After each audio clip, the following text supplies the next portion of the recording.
Alright, we are back with another episode of Survivors of Tarnstead. We're going to start in our usual manner of introduction. First up, we have Blackheart as... Carrick Marshk. We have Kronos as... Currently inapplicable. We have Hadden as... Tilde. We have Marcus as... Corvus Haras. We have Sammy as... Gift and Greysteel. Bias is not joining us this week as they are at Disney Land. Sydney. and Disney. Cassie is off floating in the void of death anyway, so that leaves me, Yuli, as your friendly DM. Who would like to give the recap? I can do it, or I can let the DM do it. DM. Obviously, we should DM, compromise by DM. having Sam do it and then give the DM the card anyway. Take it away, Sammy. Both worlds. Wow, I appreciate that we're gonna give it to the DM. All right, so I'll do it, but my notes are terrible. oh no. All right, so we have last session we got to talk with Class, which was fun and exciting. Class gave us a lot of information while we were dealing with Shaxan going completely and total batshit. Shaxan unfortunately debilitated very quickly, had to throw his own weapon away, and then was teleported off to Faramir. Goodbye, Shaxan. We will mourn him. He is hopefully in safekeeping with the people of Faramir. We were given permission from Class to send messages to people. We messaged pertinent people till they did, letting them know that Shaxan was insane and needed to be handled. Gifton used angel radio to let various angels know to help pass the word along.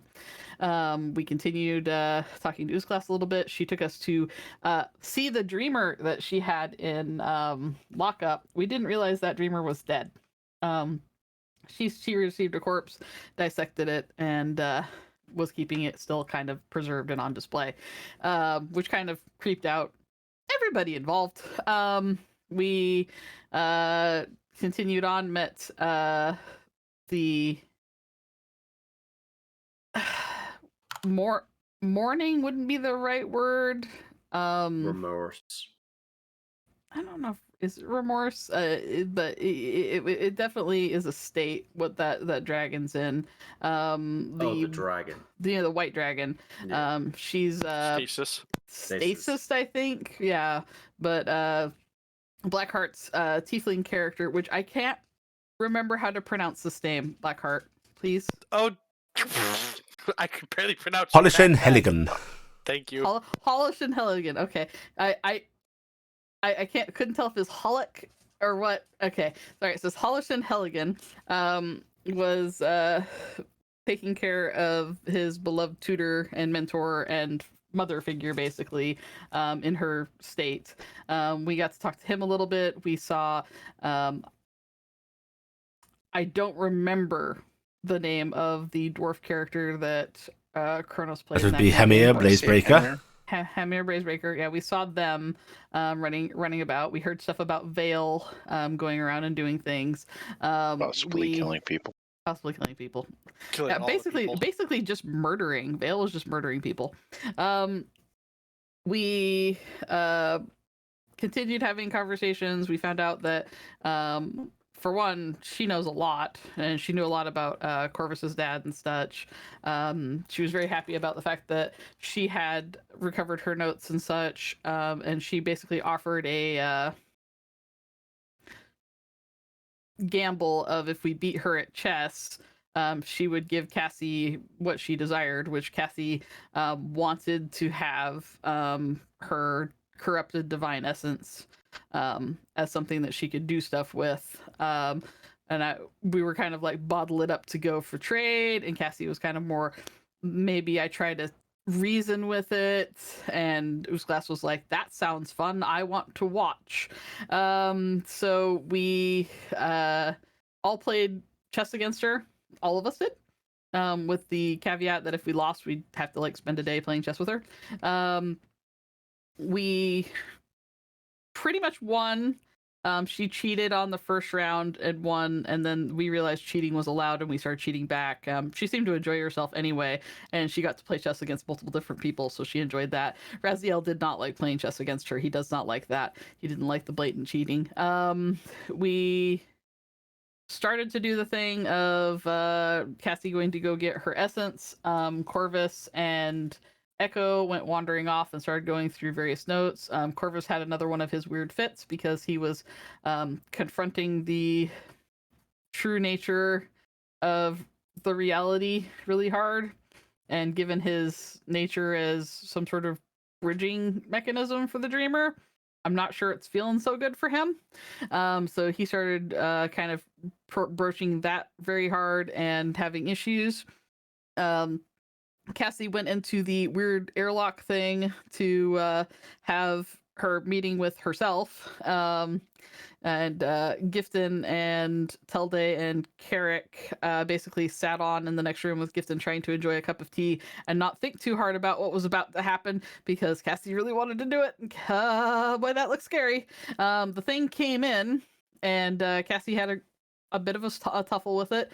She did lash out with lightning at it at one point when she was trying to scream at it, yell at it, generally go at it with herself. We ended up having to trade Usglass of, hey, you won't have a chance to observe this kind of thing again if she dies. And then Usglass let her back out. Cassie immediately wanted to just heal up and do it again. We sat there, trying hemming and hawing about it, and we were like, okay, we do a rest, and then Gifton at first was like, well, we'll do it again tomorrow, and Cassie was like, no, we'll do it again in an hour. And so Gifton kind of like, oh, and then had healed her up as much as she could, and Telde did what he could, and Carrick did what he could, and then in an hour's time, we had Telde go in with Cassie, thinking that maybe might be good to have a grounding force that could grab Cassie if something starts to go wrong. Unfortunately, apparently there was Telde's other essence waiting for us in that dark, terrible place, and it came looking for Telde. So there were two entities in the room all of a sudden. Telde and Cassie got knocked out as a result of telepathic attempts to communicate, or something like that. I don't know what it was. Yeah, they got stunned and paralyzed. Cassie had broke out of that and tried to grapple and hug her other self. Her other self hugged on tightly, engaging into the grapple, and then hauled her off into the abyss. Telde's alternate self, or rest of his self, I guess, came up, slapped him around a little bit, grabbed him, and started pulling him away, and then suddenly stopped, let him go, and backed up. Telde's eyes flashed briefly during that, and then the creature waited on the other side as the party came in and actually lingered there for a long time while we were in the room. And then Gifton started spazzing out about what to do because we couldn't just go off into the basement after her, because any one of us that has a divine marker is going to attract a bunch of those things, possibly, and that would be a death sentence because those things are monstrous to take on. And it was just basically staring at a vat of acid going, how do I reach in to grab my friend?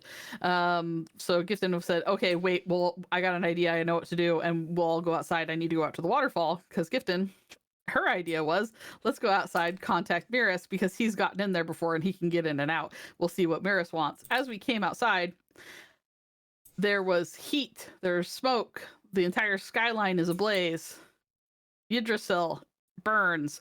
Gifton's ears are assaulted from Angel Radio because of the yelling that Morgani is attacking, not just here, but everywhere. She's attacking all of the holy sites and such around the world, or a bunch of them. I don't know. It was a lot of screaming. I think that's where we ended. That is. All right. Take yourself a heroic inspiration. I got a heroic for that? You got a heroic. It was a very good recap. Oh. I got a standard because I missed half of it, I guess. No, that was the results. That was the reasoning Yeah. given. Yeah. It was. Yeah, it was. Okay. For bonus points, do you remember the name of the white dragon? yes,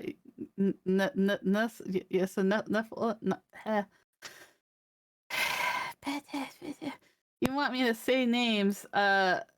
It's not. I can't. So say I it. think what you're trying to say is Elathanathaphanol, which is the Yes! black dragon. Yes, I'm saying the wrong one, but I thought it was. It's like Verithinax. Peruvinax. Peruvinax, I had to yes. look up the name. I was wrong. I was wrong. I'm like, I have that written down. That's okay. The in his entertainment character alone sheet. was worth it. Yeah. Okay. Yes. You want to let Blackheart have a standard? No, I'm afraid he doesn't get a standard version for that. Oh, so this is just like the rest of life, where the points don't matter. Yes. I figured I didn't get it because I actually had to look it up. Oh, So, we resume where we left off. You stand there, the sky ablaze, watching the world tree burn, screeching in your ears, Gifton. You think it might actually be, just after midday or so, if the sky weren't so darkened. oh crap! Oh crap! Oh crap! We've got to help! We got to help! What are we doing? Get people out of the tree. I don't know. It's not just here though. It's other places too. What it again? Do you not smell the smoke? Corvus, the giant tree that you can't see that's been on the horizon the entire time is on fire. It's bigger than a mountain and it's on fire. It's pretty funny. It's where all the people live. Okay. It's where all the people As you are saying this in panic, actually, I'll ask for perception checks. Not from Corvus. Actually, Corvus can do it as well. Yeah. I'm going to ask for disadvantage from Corvus, though. Oh. I'm not allowed. Oh. No, you're not allowed. Oh. Ha! Nice. That's not bad for a disadvantage. Yeah, I mean, Natural 20. honestly, that's still going to give Naturally. that's going to give you something. I mean, Let a me natural roll- one. I'm waiting for my character sheet to load. 1 second. Loading. So, Did you know that Roll20 updated everything? Yes. Yggdrasil. Yggdrasil is on fire. By whom? I have advantage because no, I don't have advantage. I don't have a familiar. God damn it! Did you actually say what you said about? It's not Morgani just here. attacking. Yeah. Did you say? I can't remember if she actually said Morgani. She did say Yeah, Morgani. say Morgani's attacking. Morgani's attacking. My guess Okay. would be Morgani then. Morgane, then, right? Corvus and Carrick, you can actually hear sort of rumbling on the horizon in that direction. Telday, you can even make out, amidst the smoke blackening the sky, the movement of clouds unnaturally forming as it looks like a thunderstorm is about to hit. Oh, not a Thunderstorm Thunderstorms, those are fun. appears to be on the way. Oh, I think our fastest way is you gifted to get over there. Unfortunately, I don't know where else. If other That places are being tree attacked, is where to on go? fire. Let's hope it's still alive. Yeah. Probably still alive while it's burning. Do you want me to just teleport us there? No, I In got case this. I got We're- this. if Morgane is attacking and you try to teleport, what do you think is going to happen? My guess, think she judging may by be those too clouds, she distracted. is too distracted to pay attention to us right now. We can hope. I'm gonna Angel Radio. Did you say something about the storm? Yes, I Doubt they did. I did. Oh yeah, that's right. He said this. Is that I want Angel Radio? Is that storm by Yggdrasil yours or something else? Work at the Wildfather. Gifton Greysteel. Can you hear us now? Yes. What do you Prepare want me your to send a friends. tree? What? Oh no, we're being Within a angel-ported. moment, there is a whole retinue of angels around you. About 15 of them. Oh, Sword comes drawing up staff. really quickly put the sword because away. a I'm little drawing my staff. jumpy. Yeah. because- I'm drawing the staff because I'm ready to do. I'm ready Corvus to wall. is pulling his pistol out. Gifton I'm was sorry, panicked. who's been killed by more angels than everybody else in Notably, this party? Yeah. about yeah. 5 of them seem to be Ilan's angels. The rest are Hevosian. Interesting. They are going to approach you. They are not armed. Actually, some of them are armed. A bunch of them do have weapons out, but the ones trying to approach you do not. I'm gonna. It's fine. It's fine. It's fine. They said they were coming. It's fine. It's fine. Bitch, Joey. We need to move now. Okay. The let's father go. requests you. Here is dying. What? Right, they're going to grab you. And we're back off to Sahar, everybody. Right. With a disconcerting lurch that is no gentle ride, you all find yourselves back in the sands of Sahar, in a familiar location. There is a lovely little oasis that now has quite a few little buildings built up around it. Notably, the moment you arrive, trying to come over that travel, one of the first things you notice is atop these buildings, clinging to some of the trees in the oasis, and even just on distant little hills of sand, there are many of Heya's angels. They seem to be on high alert themselves, keeping watch. There is a crowd of the mixed races of Heya's people: Drow, the lizard folk, and Duragar. Even a couple of gnolls here now, which there weren't before. It looks like there's been more flocking. And there is a cordon of Mairin, Hevosian, and Ilan angels seemingly blocking off a few. And you are quickly beckoned over to them. I'm gonna rush over there. Yeah, head over. Yep. As you move on over, a couple of them part to let you through. Immediately you can see that there's Hevos and there is Mairi there. What? Mairi is standing off to the side. You can see tears in her eyes.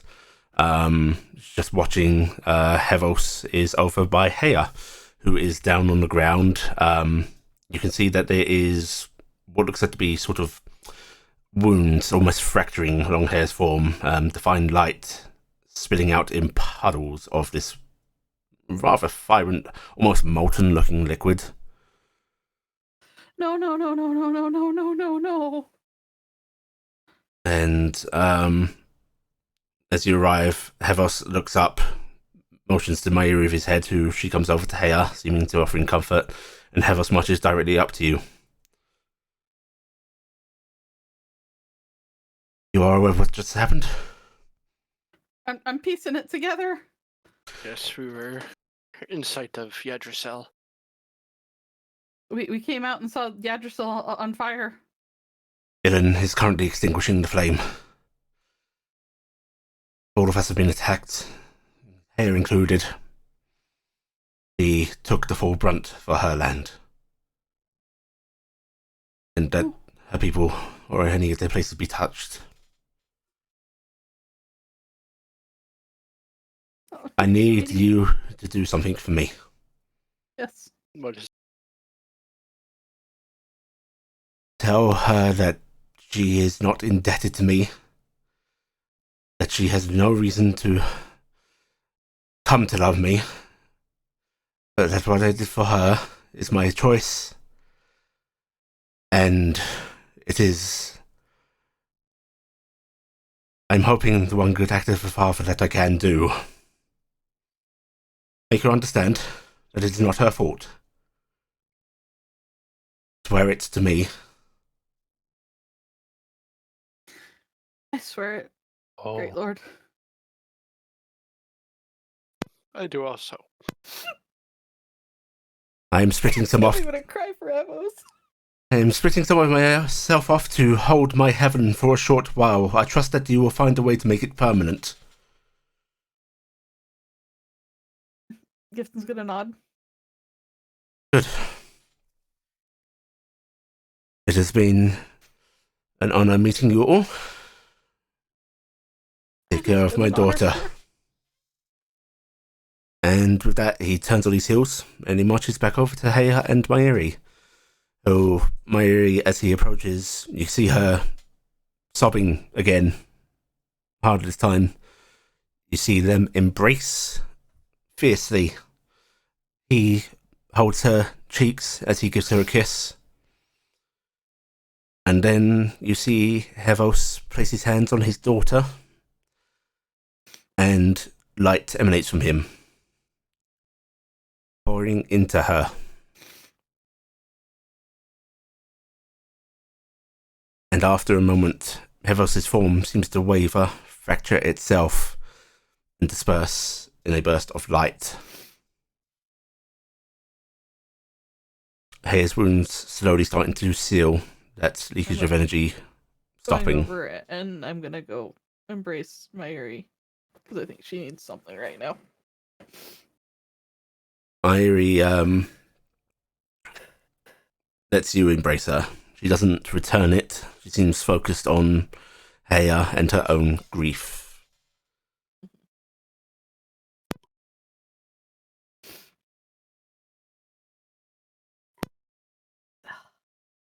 Well, who knew we could get gutted that quick at the start of a session, huh? An out of character. No Just so you know. pain, guys. If you didn't know, that was out of character. Carrick's going to actually move over to Heya and make sure she's okay. She seems barely lucid. She seems to be healing, but her eyes flitter open. They seem to roll about as if she's having trouble taking in her surroundings.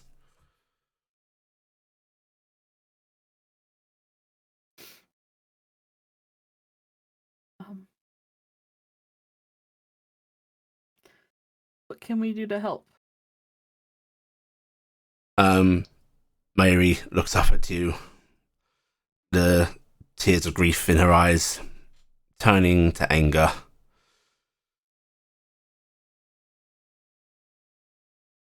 Ready yourselves for her. I nod. I'm going to take my daughter.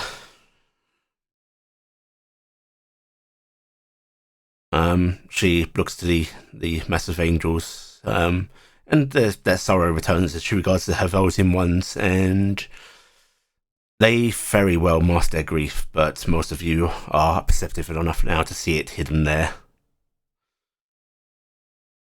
Guard these people, please, and then return to your duties. We will call you once we have a plan. A few of the Helvetian angels nod towards her, as if she is now by de facto the one they will follow.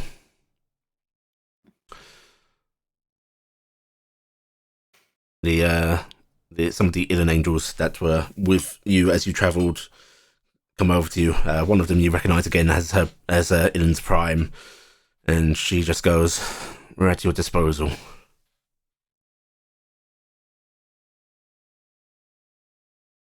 You should be tending your people back home, not here. Do we need to do now? I don't We know. need to get in contact with Vault, I think, to prop the heaven, I think. Yeah, we will go to Faramir to see to Hevos' heaven. And what shall we do about Shaxson? Jackson is beyond us. If he can't find his way out of his own mind, I don't know what to do. We may need more support.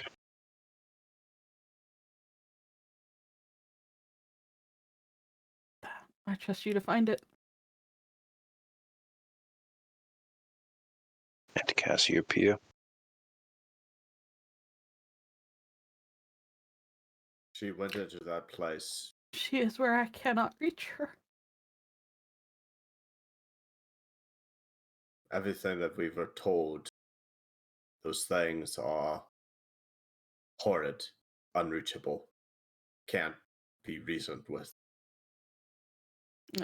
We're talking right in front of the Ellen Angel. I'm just gonna look over at them. Cassiopeia Steelshod was taken by her corrupted Nephilim essence into the dark place below the empty. It's very unusual to see an angel pale, but they do. And they just bow their head to you as if offering their sorrow, That non-vocally. is why you could not reach us. I see. We were trying to find anything that would help, and we have gone to the darkest of places trying to find it. Did you? No. If- Found what we already knew. Sorry to interrupt right now, but I want to make sure to ask this before I forget. Raz with us? Raz is with you. Okay. He seems to be in somewhat stunned silence. There is some that we have learned, but I don't. We know that that is not the end of Hevos. That much we know. One of the Evolving angels nearby sort of turns to look at you when you say that. When a There's a god lot dies, more to the story. when a god dies, they split. He will be back someday, and there will be two.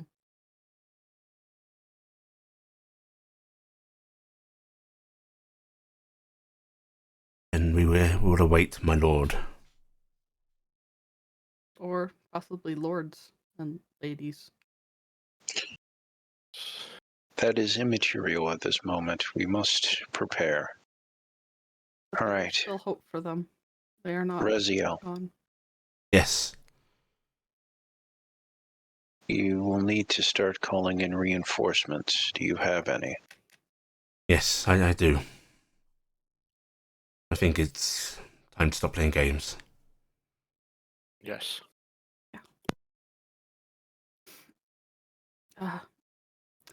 Well, I guess we go to Fermir. The Illan angels offer their hands out. Please, one last trip.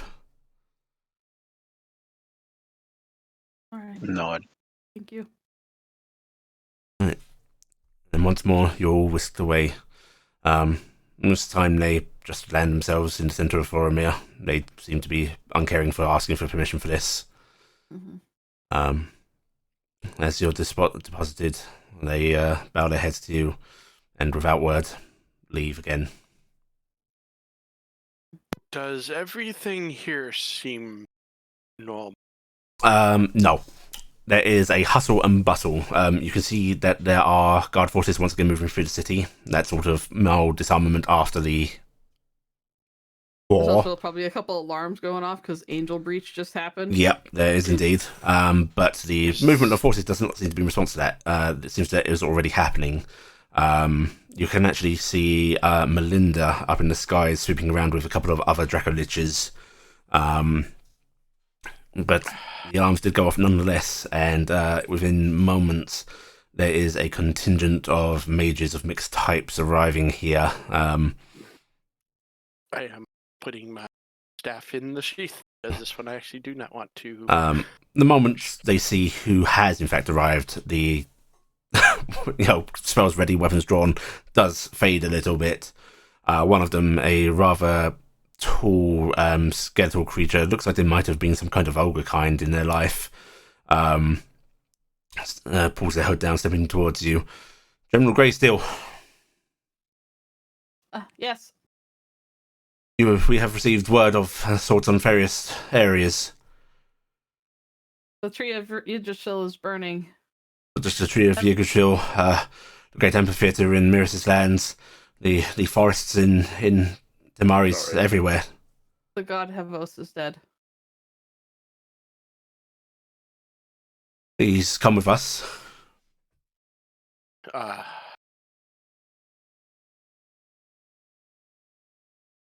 I'm sure that the council will want to speak to you. Yes. You are immediately led off to a familiar location. As you are walking, Gifton, you will actually receive word on Angel Radio from Dadriel. who is rather panically asking, Gifton, are you okay?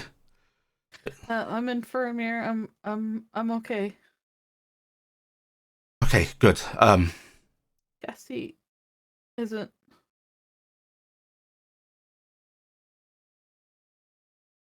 I feel great sorrow for that, but we must think of what is happening now with the living. Yes. Scream is offering aid wherever need be. I've informed him of what's going on. We may need to call upon him.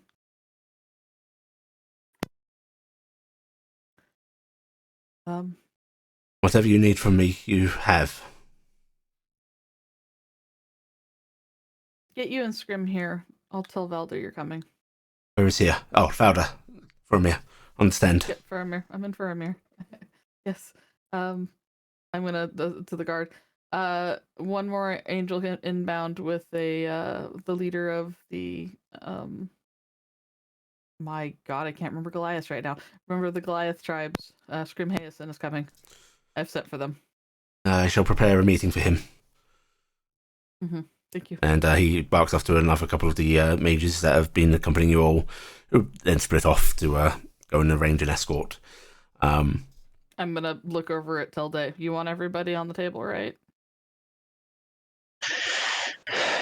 Yes, I should contact General Stenhouse if Raziel is not going to.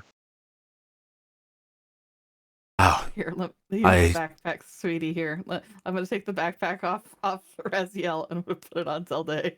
And go here. You use this really quick. Get a hold of Stenhouse.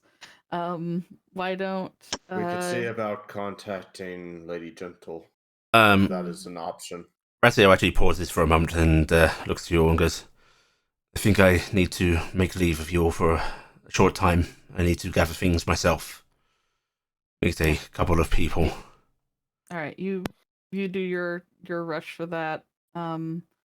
Corvus, do you have a way to get a hold of Lady Gentle? Possibly. Well, if you can test a spell to talk to her, maybe she kind of fancies you. We need to get Echo someplace safe. We can put her back at Beacon. There is no place safe. Well, it's safer than where we're at. Dingus, my sweet. Eh? I'm gonna pick him up and give him a big kiss. I want you to go into the Fae. All right? And you are gonna go talk to Lady Titania and Lord Oberon. And you are gonna tell them what happened, okay? And you are gonna tell them that mommy needs aid, okay? Dingus puffs up a bit, bobbing his head as if, like, yes, this is my mission. Now you be super brave, okay? Do you want Echo to go with you? He tilts his head a bit, and then he actually looks over at Corvus, and Corvus, you get the flashes of shapes and images in your head that suggest the thing of, want me to look after? It's going to overload her in the Feywild, but that may be alright to do. She was fine there last time. Weren't you, Echo? I like the Feywild. Go to the Feywild with Dingus. Okay. Will you be okay?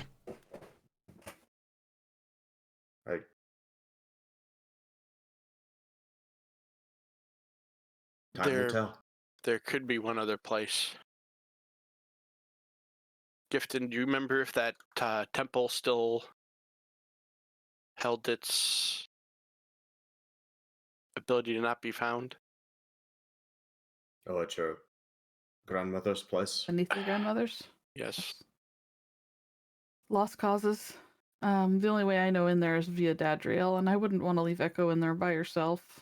You also know that with the Ourselves. gathering of Dadriel's energy, the wards on that place had started to fade. That was it. And Okay, yeah. that was the filling thing. with water. That's what I was trying to get from her was 'cause I couldn't remember. The only other place I can think of is we use that teleport circle to that Zaha thing, and I don't know if that's wise right now.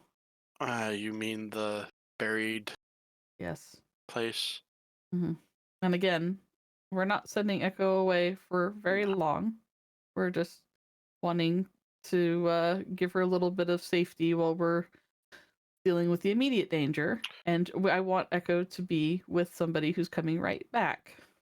Right, Dingus, you're coming right back. Me? Yeah.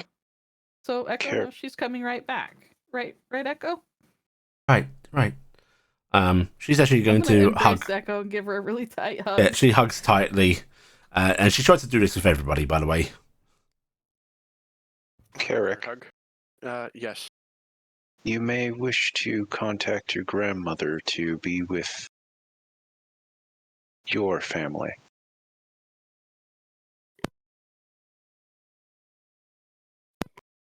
I was pondering moving them, so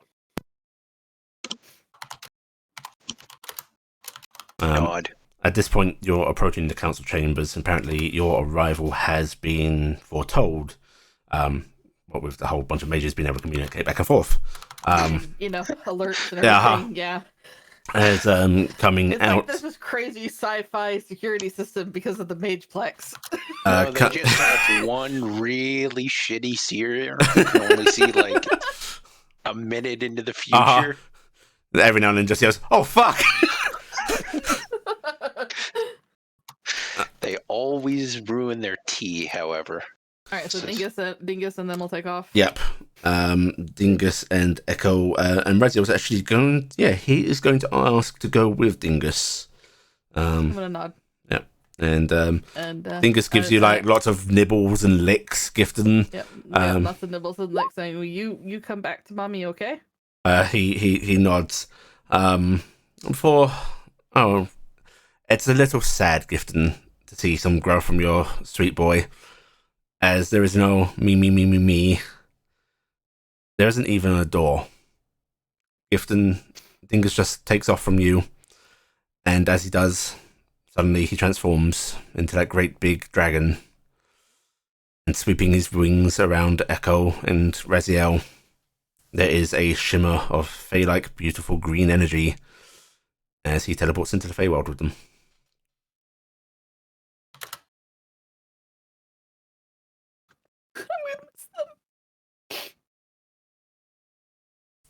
As you are all approaching the entrance to the council chambers, emerging from them, let's see.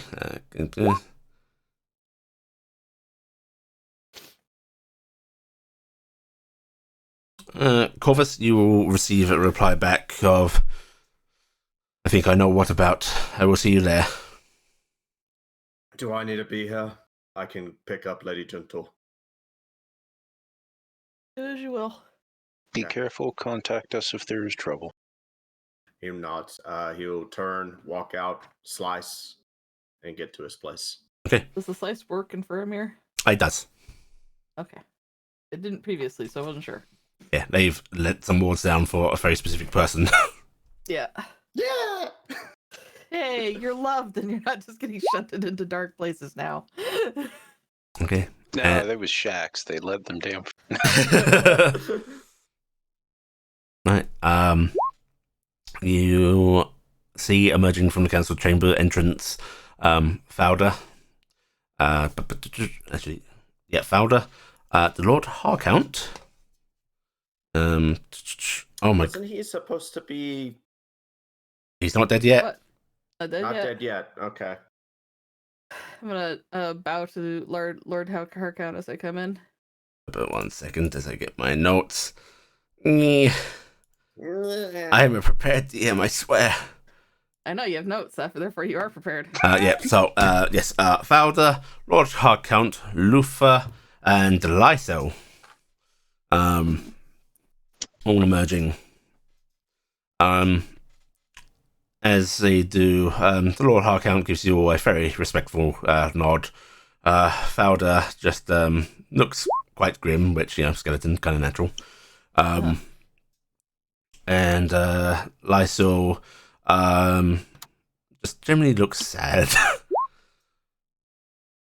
Fowler stepping forward and going, "You have more word. We have messages coming in from our contacts overseas, but..."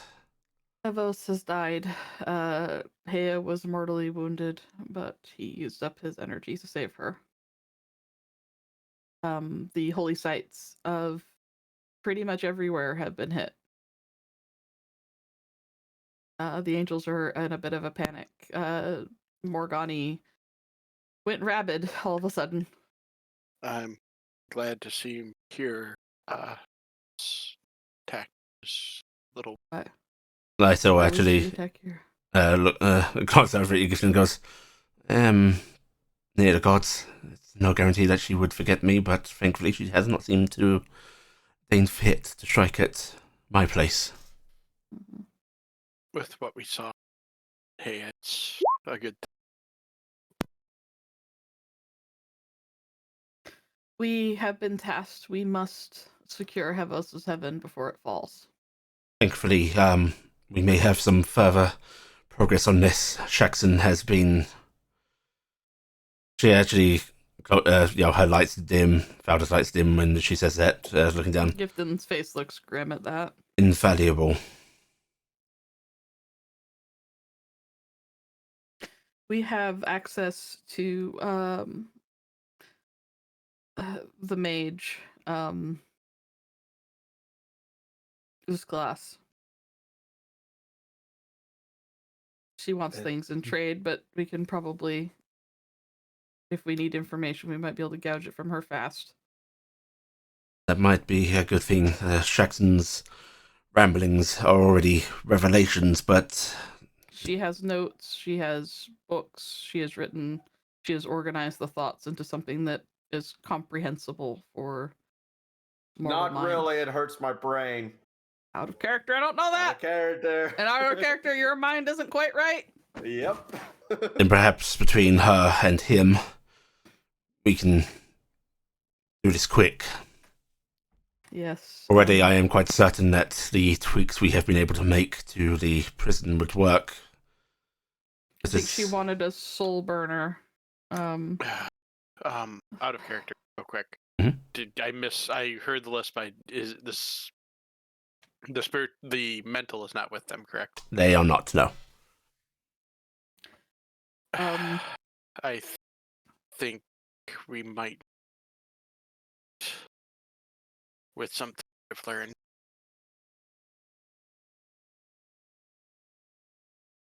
We might what? Because you might have cut out there. Oh, I said we might want to do the alternate instead. With what we have learned, I don't know if away with the best bet anymore. That gives us new enemies, I hope you realize.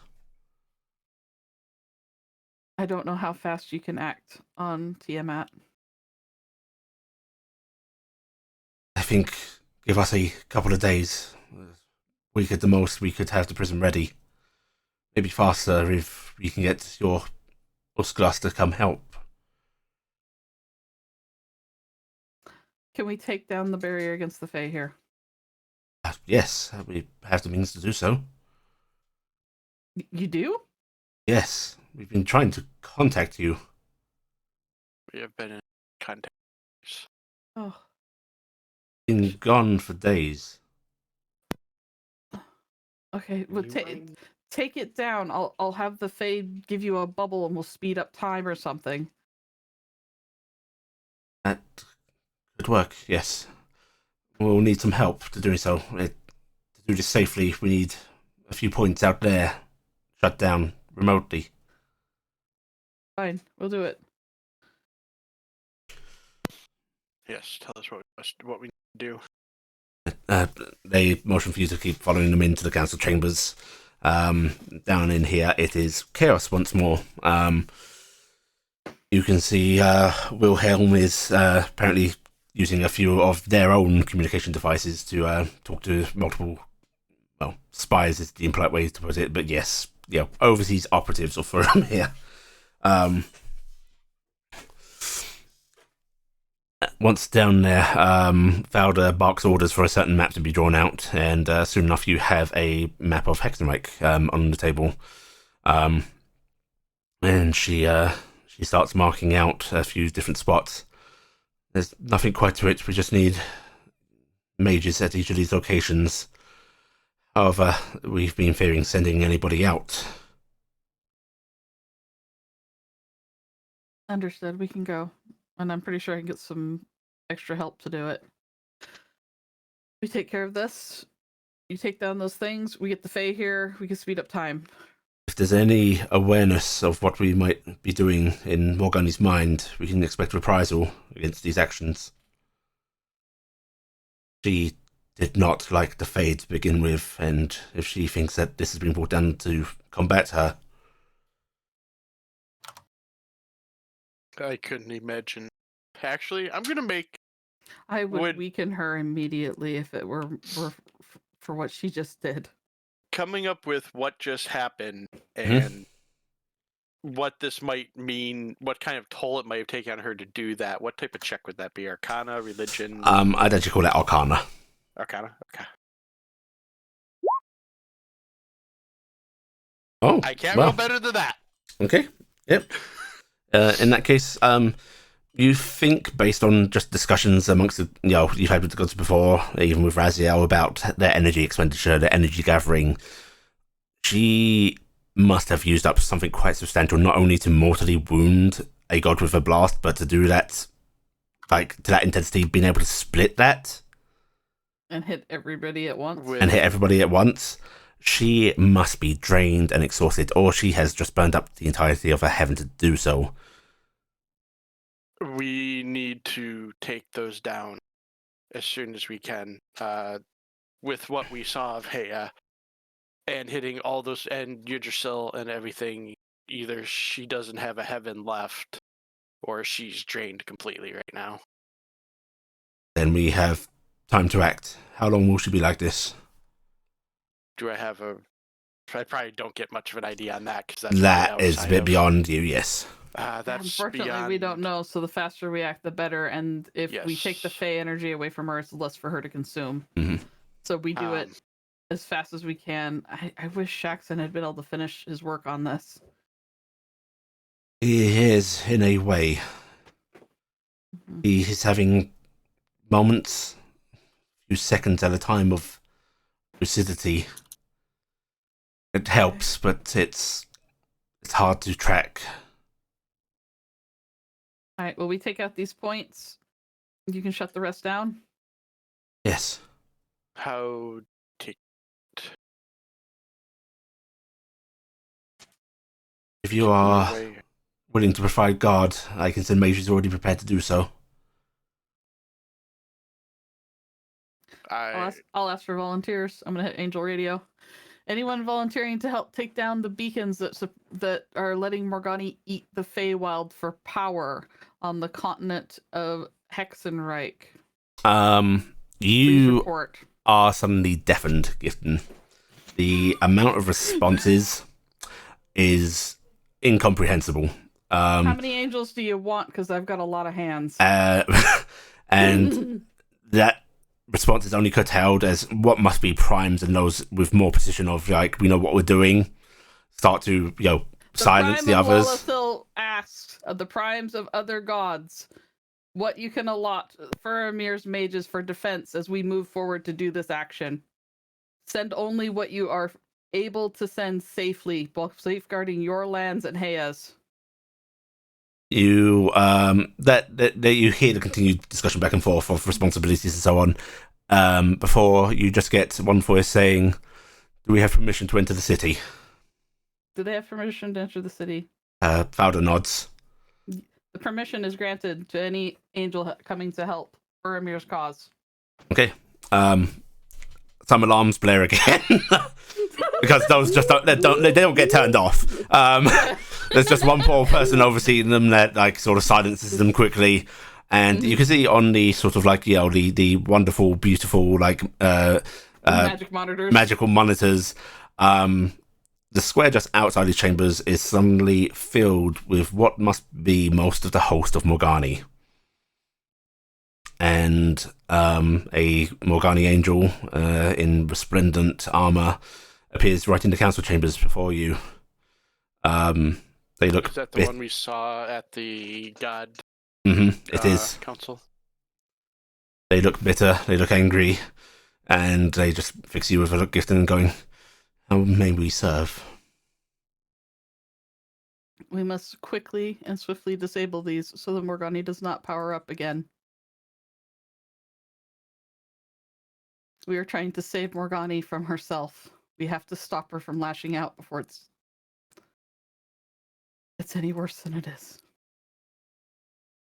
I need mages to protect. These mages need to be protected. They're going to disable the beacons. We will release the Feywild, and then the Fey are going to come here and lock Vermeer in a time tunnel so they can speed up their research, because we can only have precious time before we have to act. It's already so much time's been spent. We are at your command.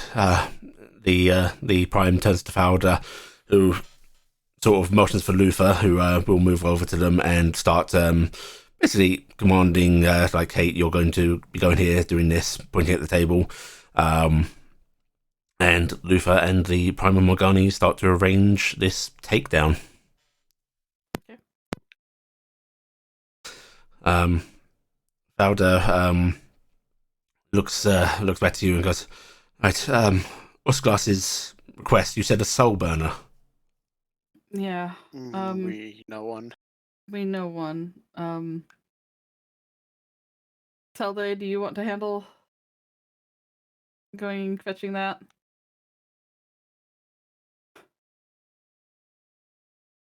Telde's dead. Telde died. He is off in the browsing front. They mentioned the I thing am with in. bite him in the ass. All right. I'm gonna take one of the little radio things, because Corvus should have one of the radios, and I'm gonna tap it. Hey Corvus, could you just while you're there, can you get RG and bring RG back? Because we're gonna send RG off to see Oosglass, so Oosglass will cooperate. Sure. Yes, I can grab RJ. Okay. If she doesn't punch me in my face. If she punches you in your face, just remember that makes her happy. That's how she says hello. That is what makes her happy. Okay. All right, we're gonna get a soul burner for Oosglass. If we can get the Fae here, and if I can get them to agree to it, I've sent Dingus on along to the Lords and Lady of the Fae that I have contact with. As you're talking, Hayesen and Dadriel are entering. I'm going to nod to Hayesen. Dingus is going to hopefully be returning with news of them, of their help. If they will bring their help, we will lock Furamir by end of day into a time thing. How much time do you need? A week for certainty. All right. How fast does usually Morris manage to do? Morris, it's a small area. He can give us an hour for I'm sorry. For a week? A bit over a week, about a 10-day. All right. So if they can get it done tonight, we'll give you till morning in the time tunnel. Okay. Yes.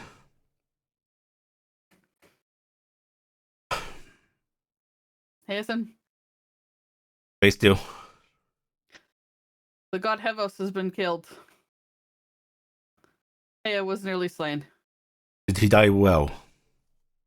He died for his daughter. He died well. He just nods. His heaven is going to be falling if we do not secure it quickly. We're going to get this place locked into a magic thing that makes time go faster here than anywhere else in the world. So that way He looks uncomfortable. So that way smart people can figure things out quickly. I won't personally want to stay in here while it happens, and I'm pretty sure you won't either. No, I do not track with that kind of witchery. Yes, but they're going to need it because we have no time. Hea defended her land and nearly fell for her people, because she is a good goddess. She is horribly injured and cannot defend against Morgani any further. He looks down briefly and goes, if you would permit me a means, I would go to her people. I nod. Dadriel, I'm sorry. I can get him and his there. Okay, you get him and his there, and then return to me? Of course. Or stand with them and stand tall. You decide, okay? He nods, and with that, he's going to. Adriel? Yes. Go over to him. I'm gonna give him a great big hug. And then I'm gonna put the prime pen back on him. I need you. I need you. You will have me. I not He take care of our people and hers. he touches the pin as if this is a responsibility. You can tell he never wanted this back, but taking it, he is. And then he is going to just place his hand on Scrim's shoulder and, looking a little more resolute, he flaps away with Scrim.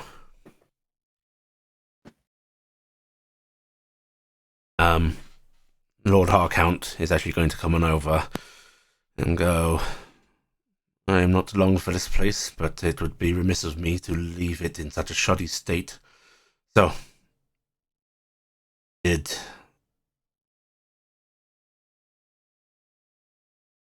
Shaxton ever read what I'd left him? I do not know for sure. I am not sure. He did not say. In his current state, I do not think he is the best for the responsibility that I was giving him. And for now, everything I have is yours. I think I have no manner of small amount of artifacts that could help you. What responsibility did you leave him? The entirety of my estates and possessions to be safeguarded and kept. I will say, out of character, you actually never mentioned that to me. I know.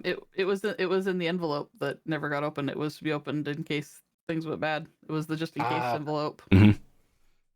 Yeah, you never opened it, which you did the right thing because it was basically asked for after his demise. Yeah. Okay. Yeah. I was sitting there like, wait a minute, this is information I pointedly don't remember having. Yeah, no. So I was actually worried, like, shit, did I miss that? But I understood entirely what was going on here. You didn't know because you didn't open it. but he goes, I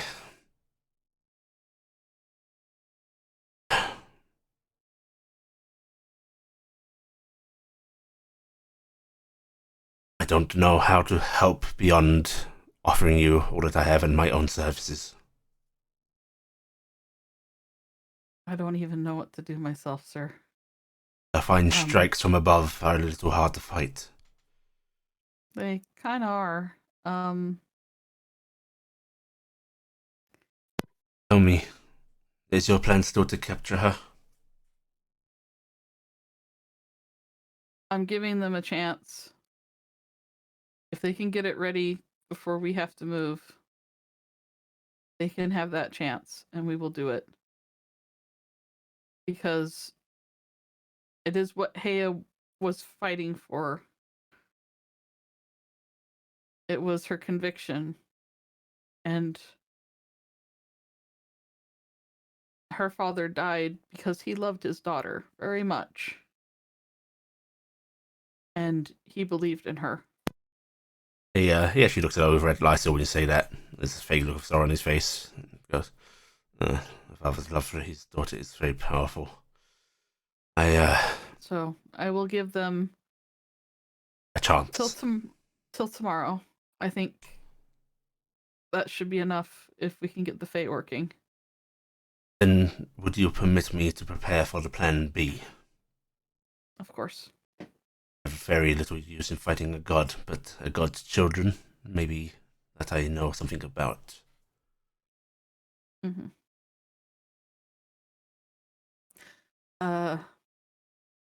Yeah. She wishes to go aid her father, but she is scared to leave her city. He says, looking back at Lysil. Understand what's going on. Remind her that the duty to her people comes first. She will not hear it from me.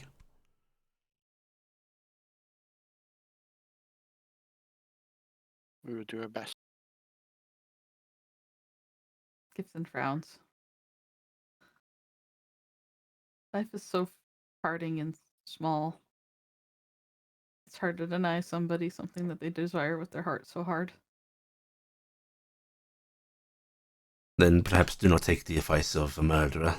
Follow what you think is right for her.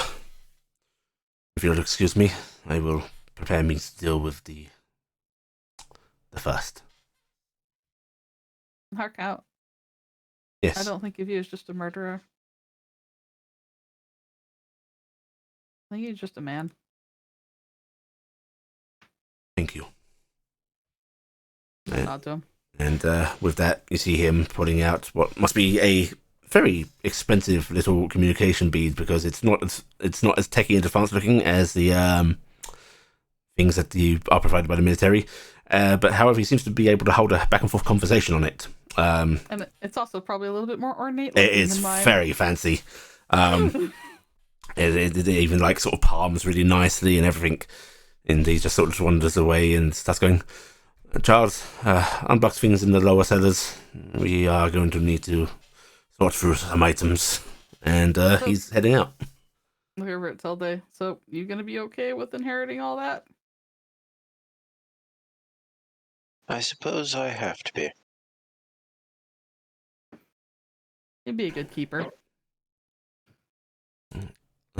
Over in Beacon. Corvus. Yo. It's not long after you arrive that Lady Gentle arrives through the teleportation circle, coming to your place to meet you. She Doors open. Yep, she Basement doors open. comes down on in. She doesn't even like climb down the ladder. She just like drops down, and she is wearing her heavy radiation handling garb as if she's prepared for something. And That's been a while. good old memories, huh? She says, very playfully punching one fist into the other. Yeah, we actually never knew what you could actually do, so let's hopefully things happened pretty bad. Morgani's went crazy, attacked every holy site, everyone's massing for war, essentially. Cassiopeia's dead, and I need to get Archie. And he's holding Corvus's helmet. What's he planning on doing with that? I'm gonna take it with me, and I don't know if it will do anything, because knowing me, if it's magical, it wouldn't be known. So it is unknown, and that may be something we can use. And he's gonna put it in his bag. I don't know what help a scholar such as myself will be, but I am with you nonetheless. If there is anything that you have in your life as a gentlewoman of anything against celestials or celestial power, radiancy, the goddess of magic, anything that you can lend in aid. Anti-magic and anti-celestial, yes. Well, first, although only up to the extent of angels, gods are rather more. I don't know if the angel host, how much is for her or with her, against her or with her. We have a fraction that is helping us, but I'm not sure if that's everyone. She may have created new angels. That's a thought, isn't it? Yeah. Well then, I shall request your accompaniment to deliver some arms and armament to your friends then. Let's grab Audrey. But yes. Okay. You are able to head across the town to Ardy's house. Knocking on the door. There is a moment where Marissa, holding their two children, opens the door, looking a little bit flustered, and goes, "Oh, Corvus. Hello. Good to see you. Well, what brings you around?" Unfortunately, I need to talk to Arch. She's in the bath right now. One second. RG! Yeah. Corvus is here to see you. Okay, give me a minute. Please come in. Oh, and Sorry, Marissa. That was right. This is me asking Marcus. Mhm. Marissa, this is Lady Gentle. We've met very briefly. Pleasure to see you. Please, both of you, come in.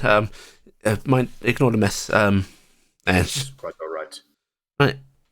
One of the children is just reaching out for you, Corvus. Wants to grab the scruffy beard. I have a cousin who does this. No, if you don't mind, and she'll actually just handle the small boy off to you. Oh, Just let him tug on your beard for a Let few the thumbs minutes. go right for the eyes. Yeah. That's fine. Just get headbutted. And Baby nails are surprisingly sharp Yes, at all they are. times. and Lady Yes, I Gentle know. actually just offers to take the other one, which is an odd sight considering her garb. But Marissa does hand the child over, and Lady Gentle seems to be pretty good with children. No, it's fine. She's actually like mess proof with that on. yeah, she I'll be honest, is. it's one of RG's kids. That kid's probably laughing and continually punching at Man, it. all I gotta say, if freaking Echo walked in the room right now, she'd be jealous. And before long, RG, you're able to get out of the bath, quickly dry yourself off and such, and head downstairs. RG knows it's Corvus. She's probably just gonna walk out stark naked. What? God, RJ. You're gonna go down just wearing something fairly simple, like one of the things that she had in the shift room, and then go, "What's up? What's going on?"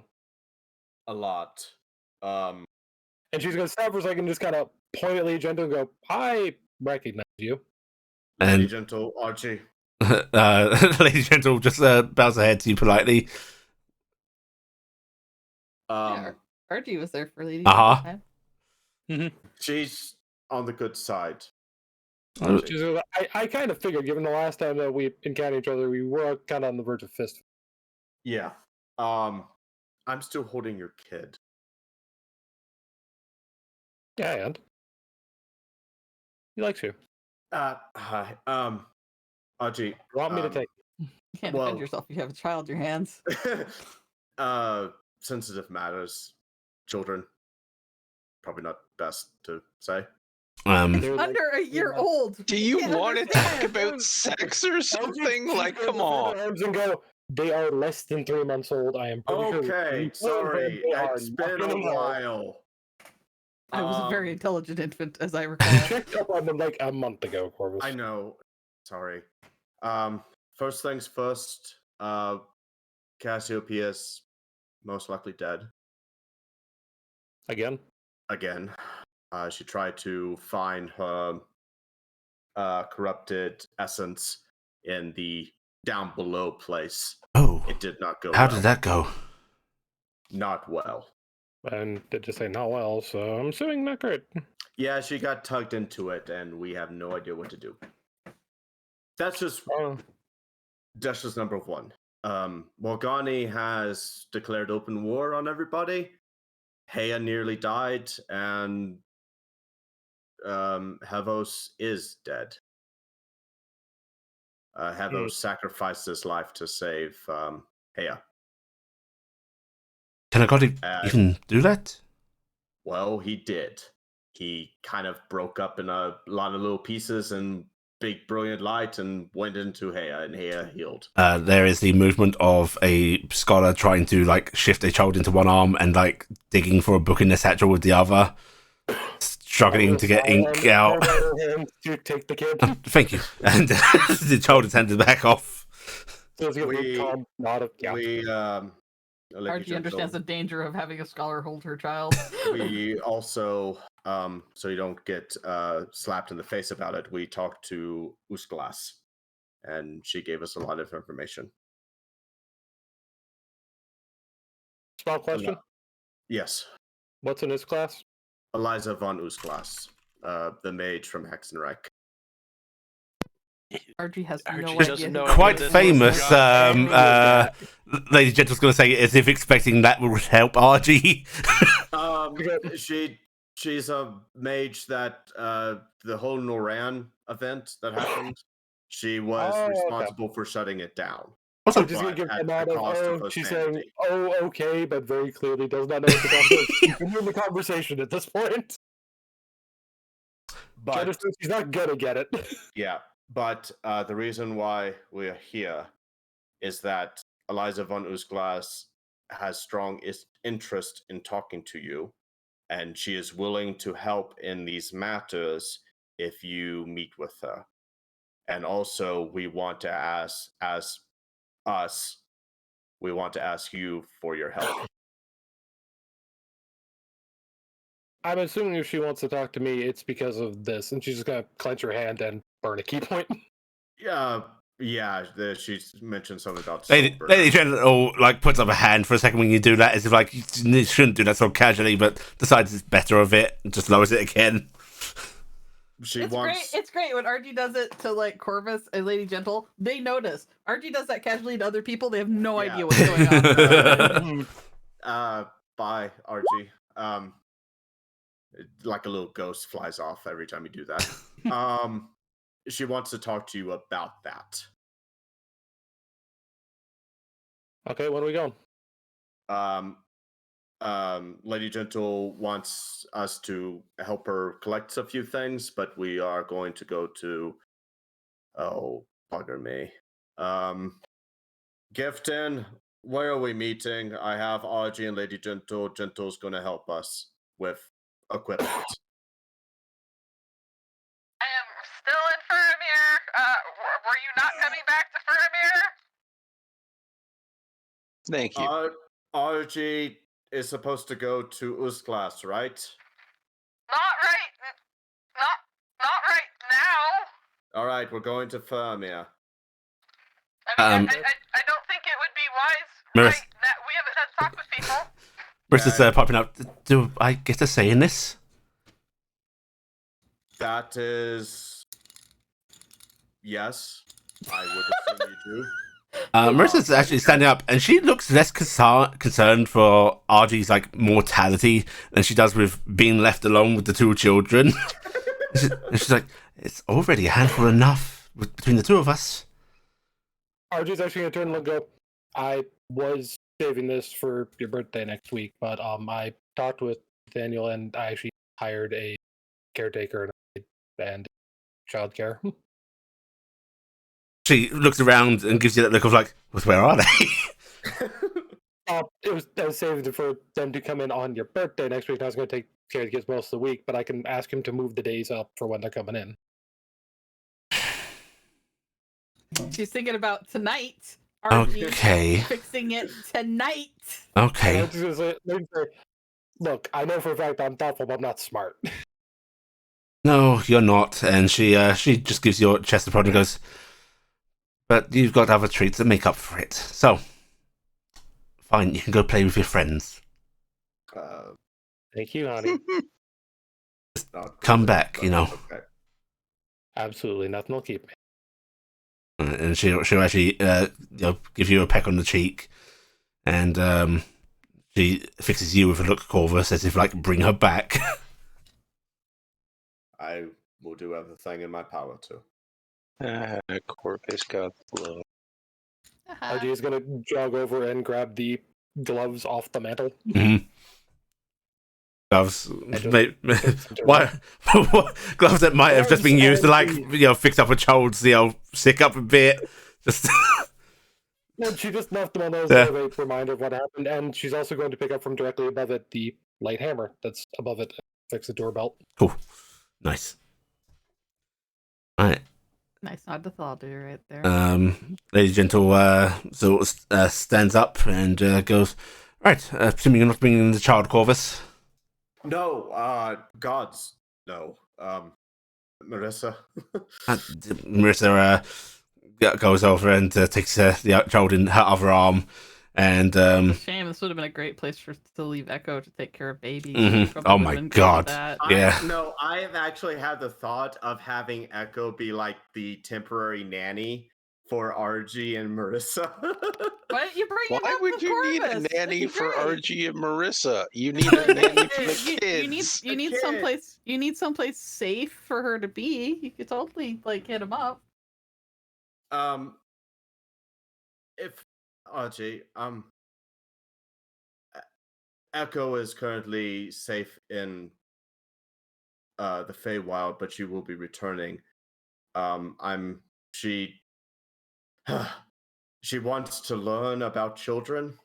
I was thinking that this would be a good opportunity, but I never was able to talk to you about it until now, and poignantly the situation.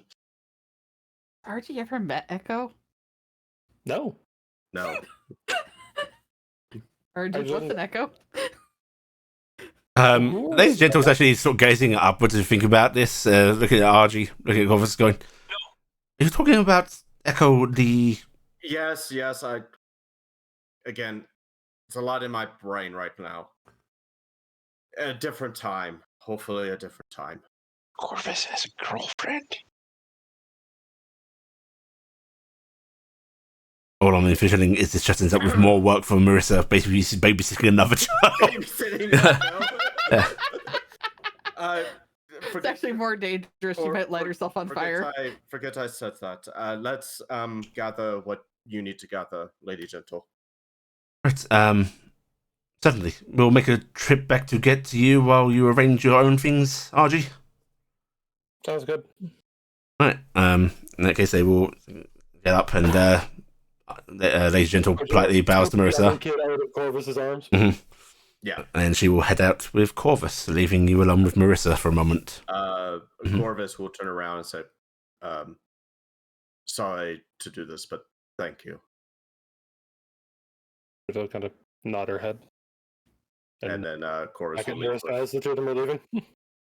Hey! Right. Really do be careful, okay? I promise. You also know this means you need to get me a different birthday gift. She says with a little bit of a smile. She says, of course. I mean, I'll be out in the world and I can get something this time. And she'll lean in against you a bit with the two children and just okay, Mummy's going away for a bit. We'll be back soon. And the children as they do, uncomprehending of the situation. Yeah. Too close to everybody. Squish, no.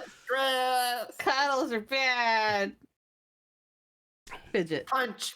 I'm punch, pooping. punch, You are punch. given a soft kiss. Actually, well, one kid in one hand and Marissa and the other give her a tight hug. And go put the kid she's carrying down In the crib. basically in the crib for now. She goes, Instead of being mean and handing both off. but she's gonna go and actually start gathering the stuff that's been around the house and that. Yep. You basically cover up your scattered adventuring kit. Mm-hmm. It's Just all as she needs over to the work, house. as they needed stuff out of it, she basically just took it out and never bothered to put it back in. Uh-huh. And then Yeah. she's gonna sprint down to go tell Nathaniel those people need to come Yep. in now. Yep. Yep. You move out and basically get the hurry on of the support network. Mm-hmm. I mean, luckily I've got the speed for that. Yep. As you're doing that, Corvus, Lady Gentle will actually lead the way of travel. Okay. You are taken to what must be some kind of underground bunker, just based on how it feels down here. Like cold, damp.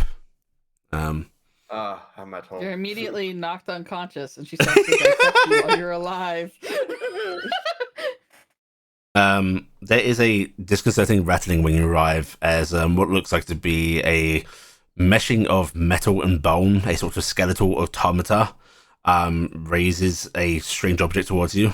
But with a quick command from Lady Gentle, it seems to shut down. Still have unwanted guests? Not recently, but you must always be prepared, right? Yeah. Right, okay, here we have some anointed oil that should be particularly effective against angels, good for coating weapons, some ammunition, warding scrolls. Do you have more ammunition for a revolver? Revolver. Yes, I have a couple of boxes. Good. wouldn't love to use these, but I figure apocalyptic times are just contracts. Oh. Well, you've made arrangements, so you do what you need to do. Right.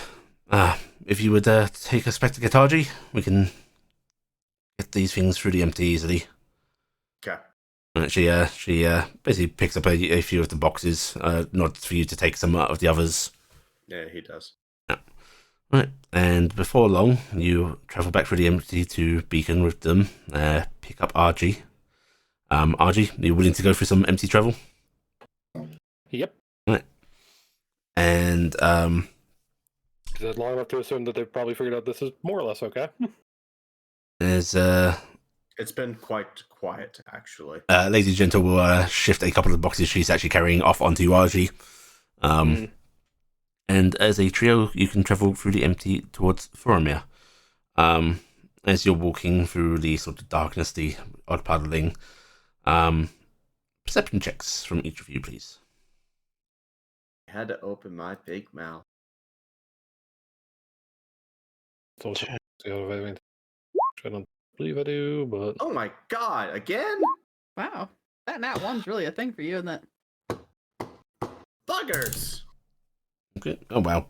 Don't worry, you're not the only blind gentleman here, Corvus. Lady Gentle does not notice. RG. Mhm. Through this quiet place, this completely calm, still surface, a little off to your right, a short distance away, you could swear the surface bubbled briefly. you just kind of cock her head and look that way. The water, so whatever this is supposed to bubble. Not really, unless something's moving through it. Okay, cool. Well, it is. Wonderful. Gonna point it That's- out to him. This And Arjun would kind of have jerked a thumb in the direction. You want to check it out? we shouldn't What go is- off course. No, we shouldn't. She says that as if God. she's standing, staring, as if like incredibly tempted herself. You speak to the same person. You can't deny it's fascinating. Keeping with the gun. Keeping with the gun. Yes, you're right. And they You keep. know, I've been trying to get any sort of response out of this place, and it just It's not like it could be a problem that will come back and kill It's you all only later. blubbing because it's draining into Illin's land right now because there's Yep. a hole in the empty.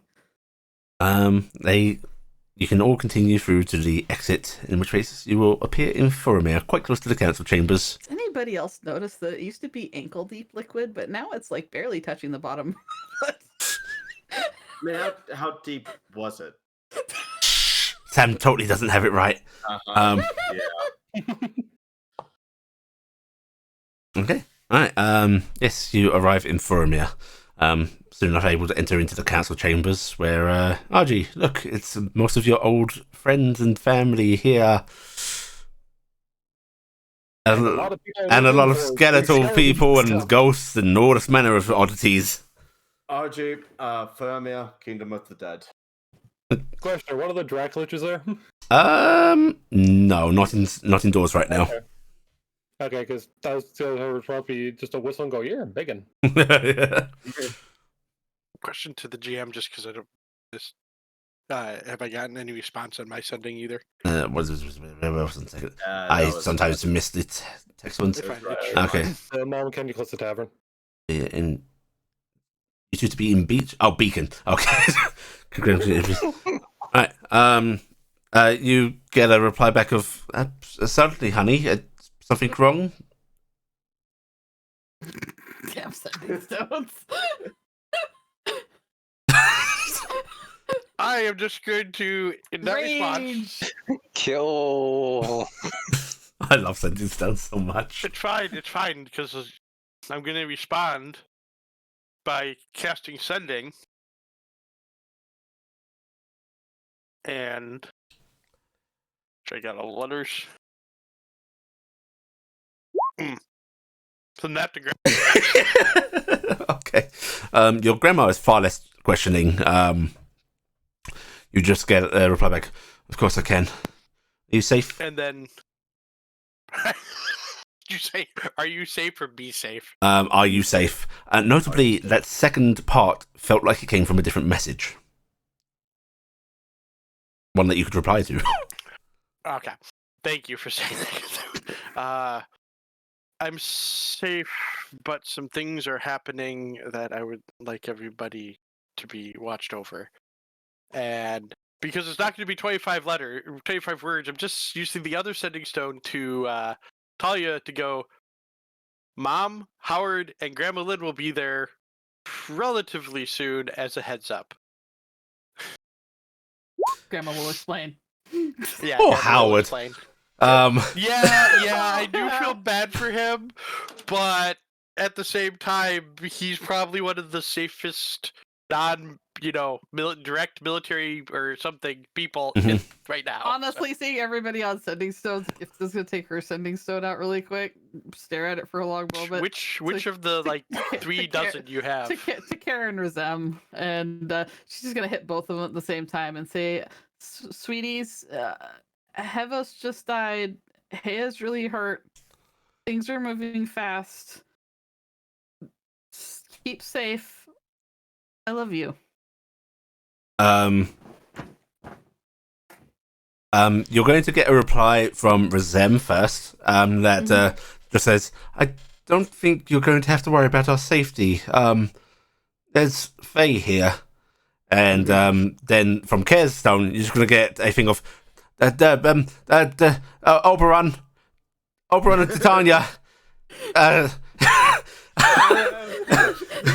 That somehow uses 25 words or less Yeah. on Oberon and Titania. Yeah. Yeah. And with that, Dingus is actually going to reappear. That same phase shimmering light. Dingus appears with Echo along, unfurled from his wings. And this great big dragon, which I don't think RG's seen Dingus in his dragon form, bobs their head excitedly in a I'm gonna very go familiar over and way. hug him. And oh, hey, Valda's finally getting to see Dingus's dragon form. She's been wanting this for ages. Yeah. Fowler actually sort of lets out a whistle, which is entirely, generated from her phone. It's just a, There's my big boy. Isn't he pretty? He's the handsomest. Strange Big scale pretty. coloration. It's just extra fancy, just like him. Did you have a good time in there, Echo? Yes, I got to eat cake. Oh, wow. I'm jealous. Oh, that's Echo. Oh, yeah, Echo, this is RG. RG, this is Echo. RG, what did you get here? Oh, Audrey, the fist lady. Oh, Robin. She yeah. punches people and they hurt. Corvus said that you punched him a lot. Did Corvus tell you everything's going on? Give me a real basic gist of it. Okay, Cassie got dragged into the dark place.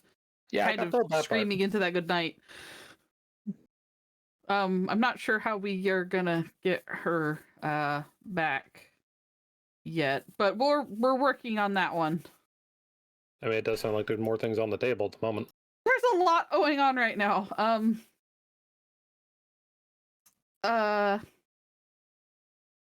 Carrick, Yes. will you be able to teleport us today? I have plenty of energy left to do so, yes. All right. We will have to work on that with Oosglass. There is a loud thump as the great big council chamber doors open to emit the form of Melinda. Oh, actually, wait a minute. Where's your military room? You're a biggin. Thank you, she says with Where's your super important secret military room? Melinda, I need it. Why are you assuming I have such a thing?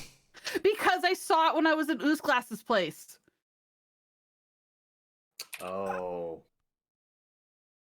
There's a flaring of the eyes as if almost angry about that. She's spying on all the military everywhere, so she watches everybody. We can get a hold of her through that.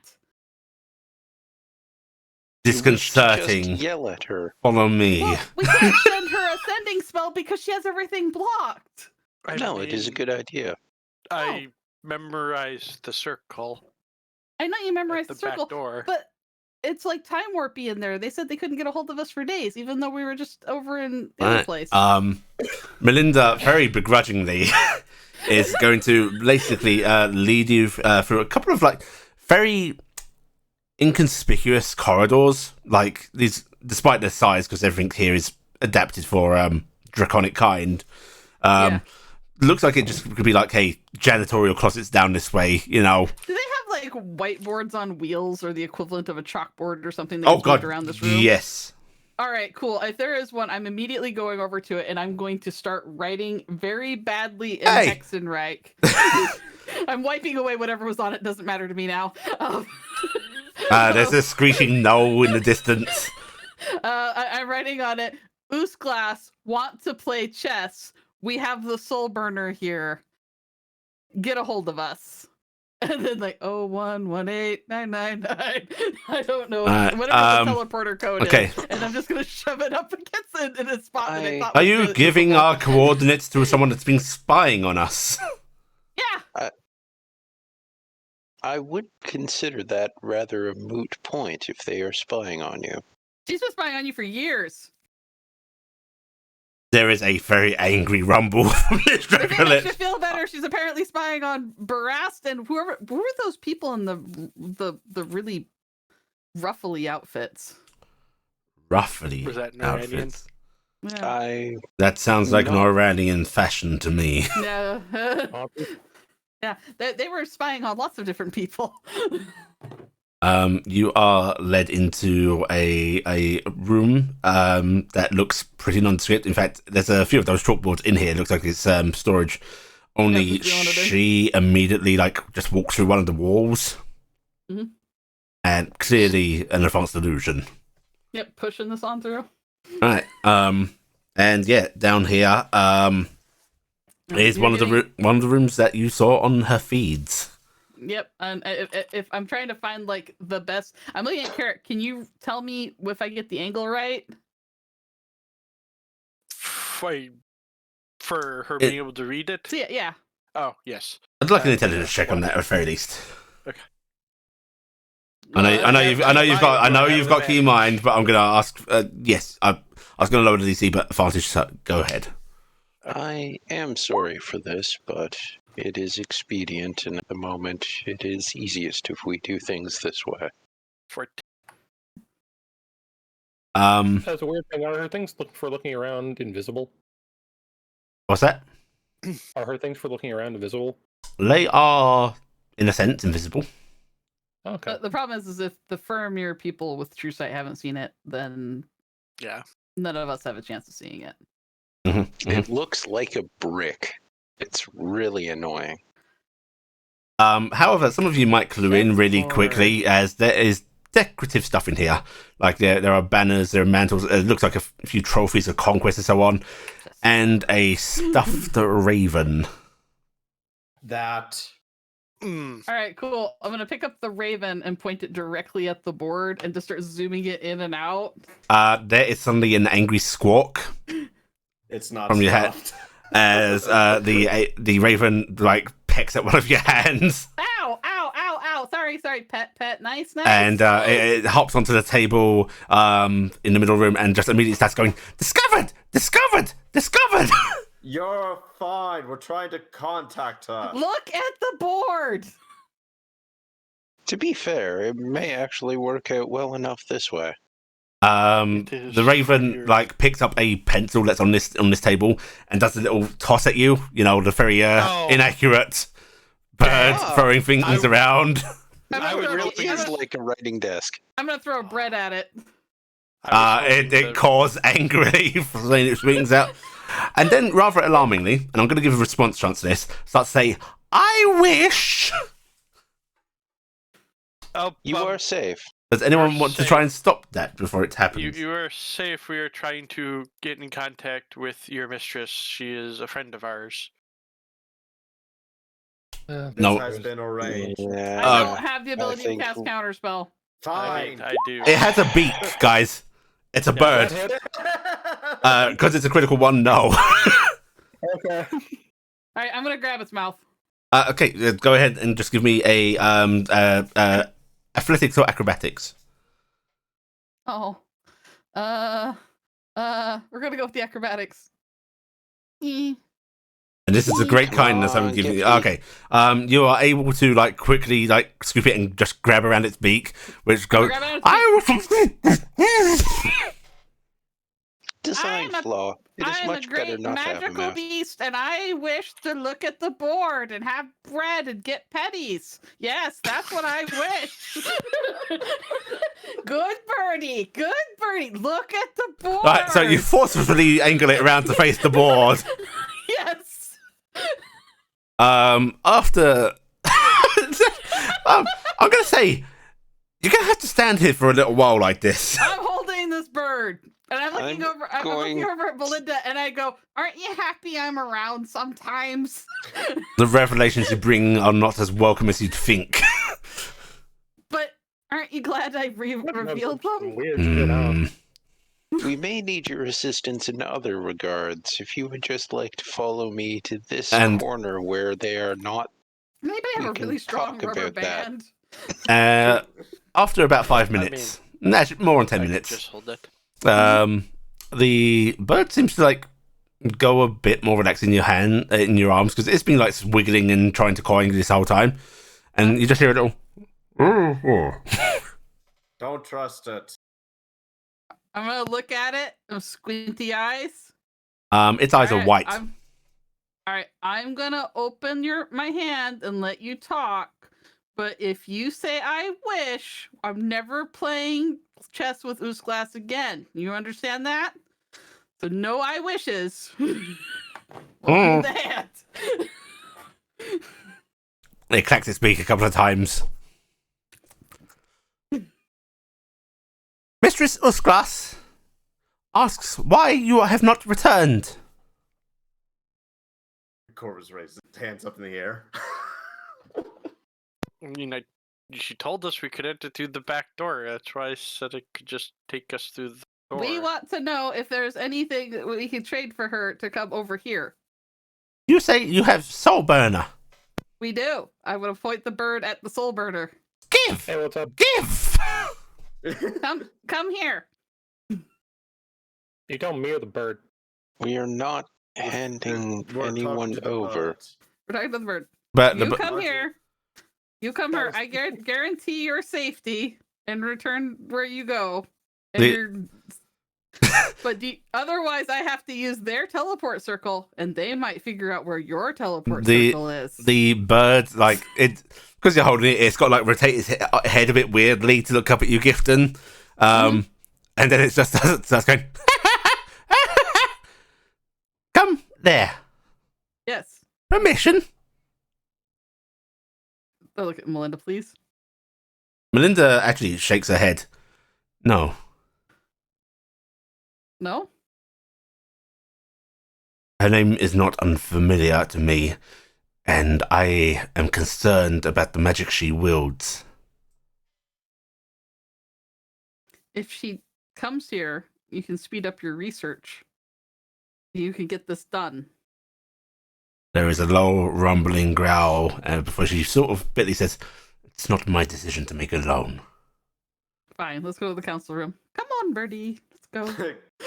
Hold Bread! it like burger. It makes you feel better. I'm really good at hitting people. I have to use their mouth to do stuff. It makes She it like, really likes it when people play chess with her. Bread! Bread! Okay, I give bread to the bird. Okay, so you're going to hold the bread while you're carrying the bird? Yep, we Yeah. give bird to the bread. It Bird to the pecks at bread. it. Yep. Alright, Bird in one hand, bread in other. okay. So how long has this stuffed raven been sitting on your shelf? It's not stuffed.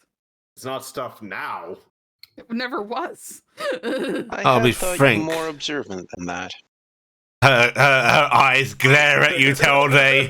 This is like, shut up, old enemy. I mean, to I be am fair, frankly quite surprised. Each one of Oosglass's amazing ravens can cast the wish spell, so I probably just wished everyone to forget it came in there. I'll admit I Yes. don't know.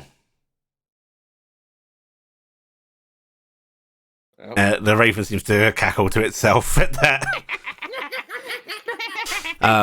Remerging into the council chambers, Melinda immediately goes, Valda, they wish to bring the Mad Mage Usglass into our domain.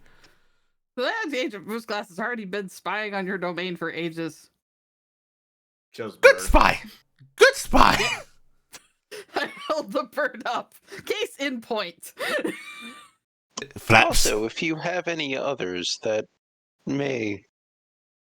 Oh look, I've got a bit of poppy seed muffin. Do you want that? Is she coming to help? Birdie? Yes, help.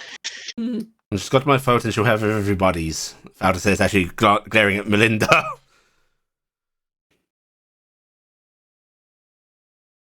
So much for our council. Fine, bring her. Right, fine. I mean, Good, we're come on not up. at the end of the fucking world. Come on, Oosglass. Apparently. Let's have everybody come here so we don't have to really with your weird timey-wimey bullshit. Within a moment, the room seems to darken a little bit. And then suddenly, from shadow corners and such, come pouring out ravens. Which causes a bit of a kerfuffle. There's like yells of alarm from the poor people working here that I don't have didn't know a what was lot going of on. bread for this. 1 second, I gotta keep digging. And flapping together, starting to Wish swirl in a spot in the room, and suddenly seeming to merge together until a dark shape in a raven cloak emerges, and Uskras stands, well, tall is hard to say, she's a bit hunched, but, imposing figure nonetheless. Is there a raven missing from her form? No, there's not a raven missing from her form. Was There she- there are a pair perched on her, though, each shoulder. I'm gonna give. And what was that, Carrick? Muffin to this guy. Was she actually tall? I actually can't remember. She was like 5'6". She Yeah. wasn't that bad. There's- She wasn't massively tall. Right, But she my wasn't description really of short. stands tall is more of a stance, thus imposing figure. Okay. Yeah, yeah. Okay. So I am an inch taller than her, so that's fine. Yeah. Yeah. But she's hunched now. She's old. I'm just gonna sarcastically yawn. So, which one of you is the soul burner? RG, this is Lady Oosglass. I heard you're crazy. How's it going? Delightful. I like her. I have good. heard Have that a your grand soul time. is waning away. How's that? I don't really notice much of a difference. Learning already. So, I get some time with her, and what do you want? I need you to help them. You'd be Fowler, Melinda, Lufa. Don't know who that guy is, she says, looking at just a random radio tech. Oh. I'm Henriksen. I was just expecting it to be the radio. Nice to meet you, Henriksen. Henriksen's new. He's nice. Thank you for the endorsement. My dog's mad. Yeah. So what manner of aid am I lending? Well, this is Project Tiamat time in the waning hours. We're speeding it up and trying to get it done quickly. We need your help to figure out these last little bits. And Shaxan is crazy and very useful right now, but you're more together. So either you could leave us your notes and they can pour through those and they can return them, or Those are not leaving my library. all right. And is there a possibility to copy them? Are you mad, girl? I'm getting there. I flashed my eyes green. You read my notes, right, boy? Yes. How did they make you feel? Horrid. I think if he wasn't already half the range, he might have gone more so. You can't spend time reading them in great sessions. You need multiple breaks. Even it's it's doable, but it is, no offense, maddening. He is no normal person. I will credit the gentleman one thing. They do recruit those with great fortitude of mind. Copying Well, them. Bad idea. So we can't have your notes, and you probably won't want to stay here to help. So I guess. Oh, I've always wanted to visit here. Oh, that's a fun and terrifying prospect. And Project Tiamat, this is your Morgani. melding. Yes. I'd be delighted to help. Valda, you want this? Valda's watching this person warily, and just tapping her bony fingers on her desk and just going, not certain. But I don't think we're in a position to say no.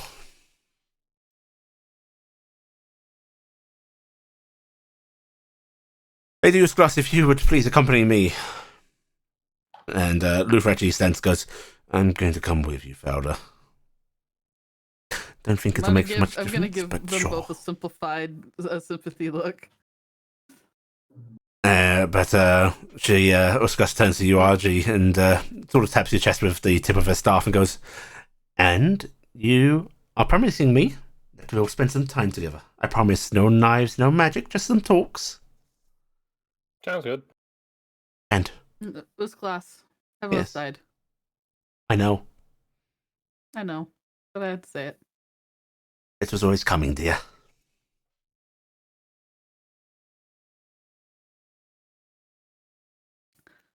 Alright. I guess I'm just waiting around for some people to blow up some anti-Fae things. As Fowler, Luther, and Usglass leave the room, you get to listen to the sort of hubbub going around. Things calm slightly when it becomes apparent there is no attack incoming. They're staying on high alert, but it's not the rushed panic that it was. But within a moment, the Prime of Morgani reappears again, and sort of looks around, trying to find whoever's in charge in this room before their eyes land on you, Great Gifton, and go, Lady. Yes. Teams are in position. Oh. And Melinda sort of looking at little facts that she addressed you rather than her, just goes, I'm gonna nod over to Melinda. You'll need to coordinate with them. I'm not sure how they are handling their part of it. Well, in that case, if you would come down with us to the beacon we have. Actually,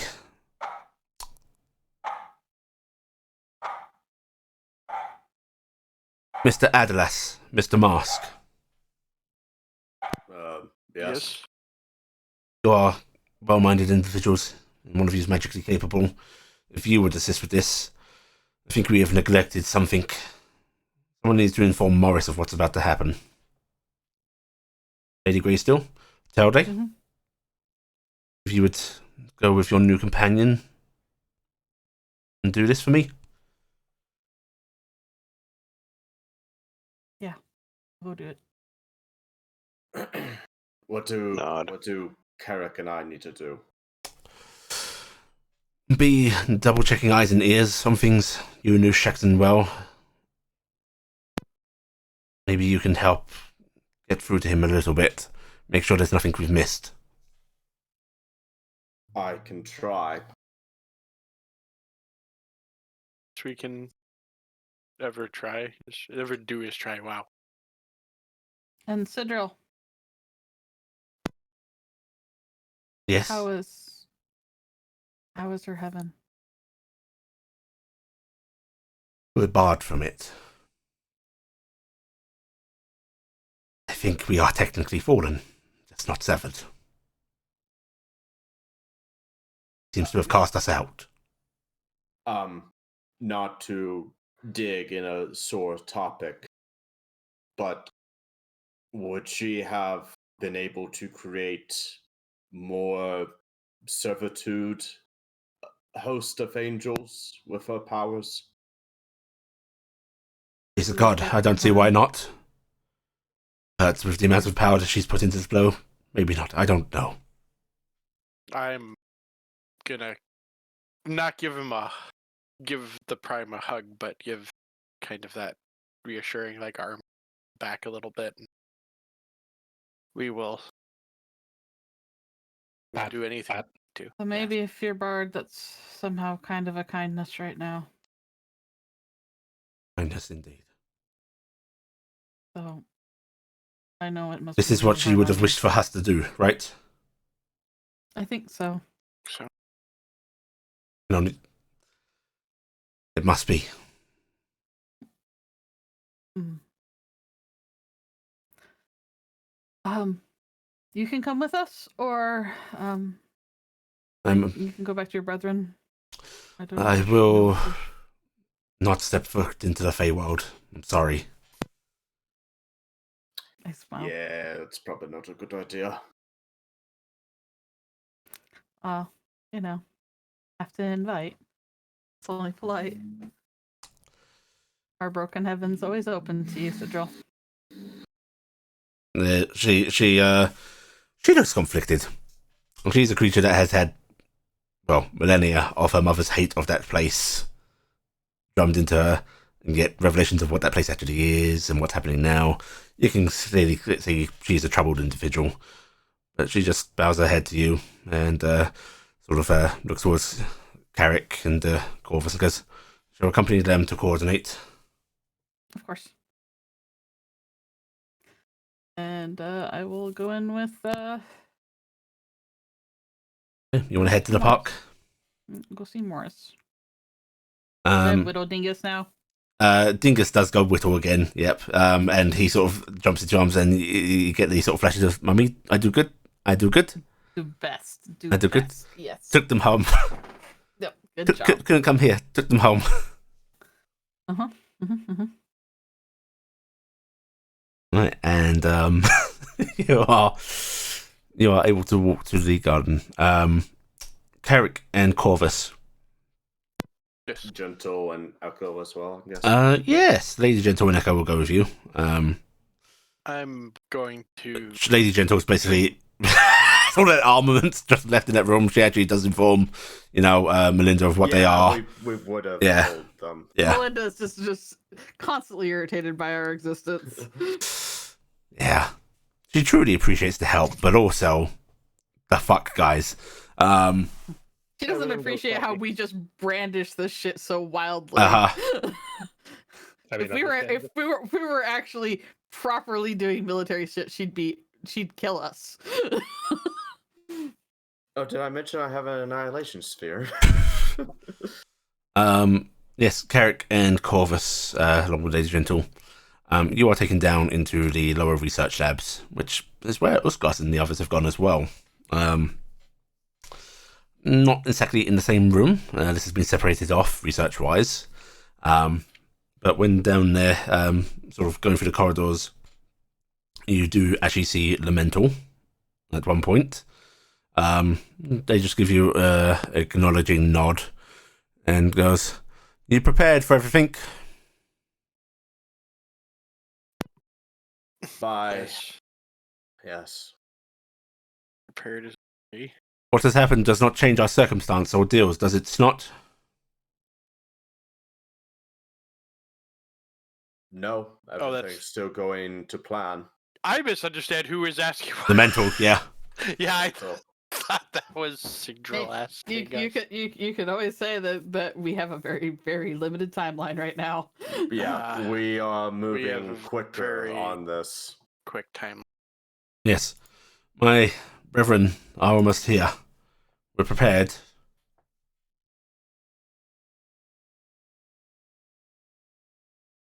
And, I'm gonna find out if Magic wanted to have happen with their baby. Well, Yeah. hopefully somebody arranged that. mm-hmm. Well, wasn't. I thought Mental was going to actually find that Mental out for was gonna find it out. No one's found out from her what's going on, though. Have you heard from the is it the magical, right? Magic. Magical. Mhm. Magical about the egg. She what they would like done with it. She looks up and smiles and goes, "Yes, she is to be put into stasis along with the phylactery that holds us. It'll be the start or something when we emerge." So Oh, it's- inside the flat. No, My no, brain's right now, not which one? inside. Stored in the same location. In the warehouse of mystery and wonder.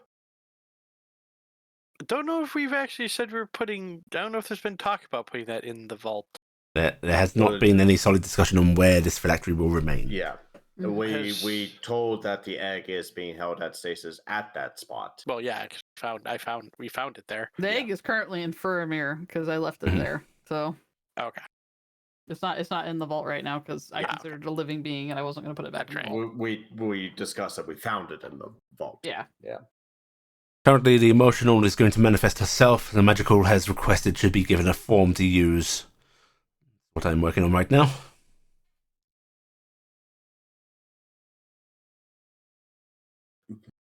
So, yeah, that's it.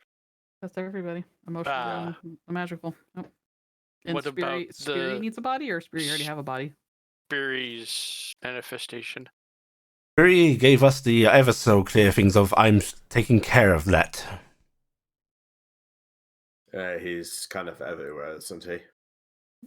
Uh, I mean, they kind of need it here, but apparently it's all in hand. They sort of wave their hand dismissively, as if they don't exactly like how the spiritual operates. Corvus smirks. the spiritual's taking Shaxan for a ride. Quite possibly. It'd My It'd be condolences for interesting your if- friend. be interesting if Spiri goes crazy from that. It was a choice he made. Which are you speaking of, Shaxon? Yes, the great mind. He knew what would happen. Losing yourself in the Well- pursuit of knowledge, while might seem a noble goal, is just a waste of a mind in the end.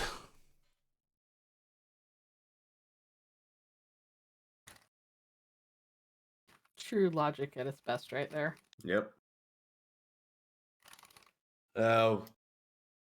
For whatever has happened, we're gonna just double check on things. I'm sure Definitely. you've already taken those precautions as well, but Double checking on what things. this plan that Saxon has created. He's created multiple plans. The Morgani plan, Project Tiamat, or are you talking about the Fey Network?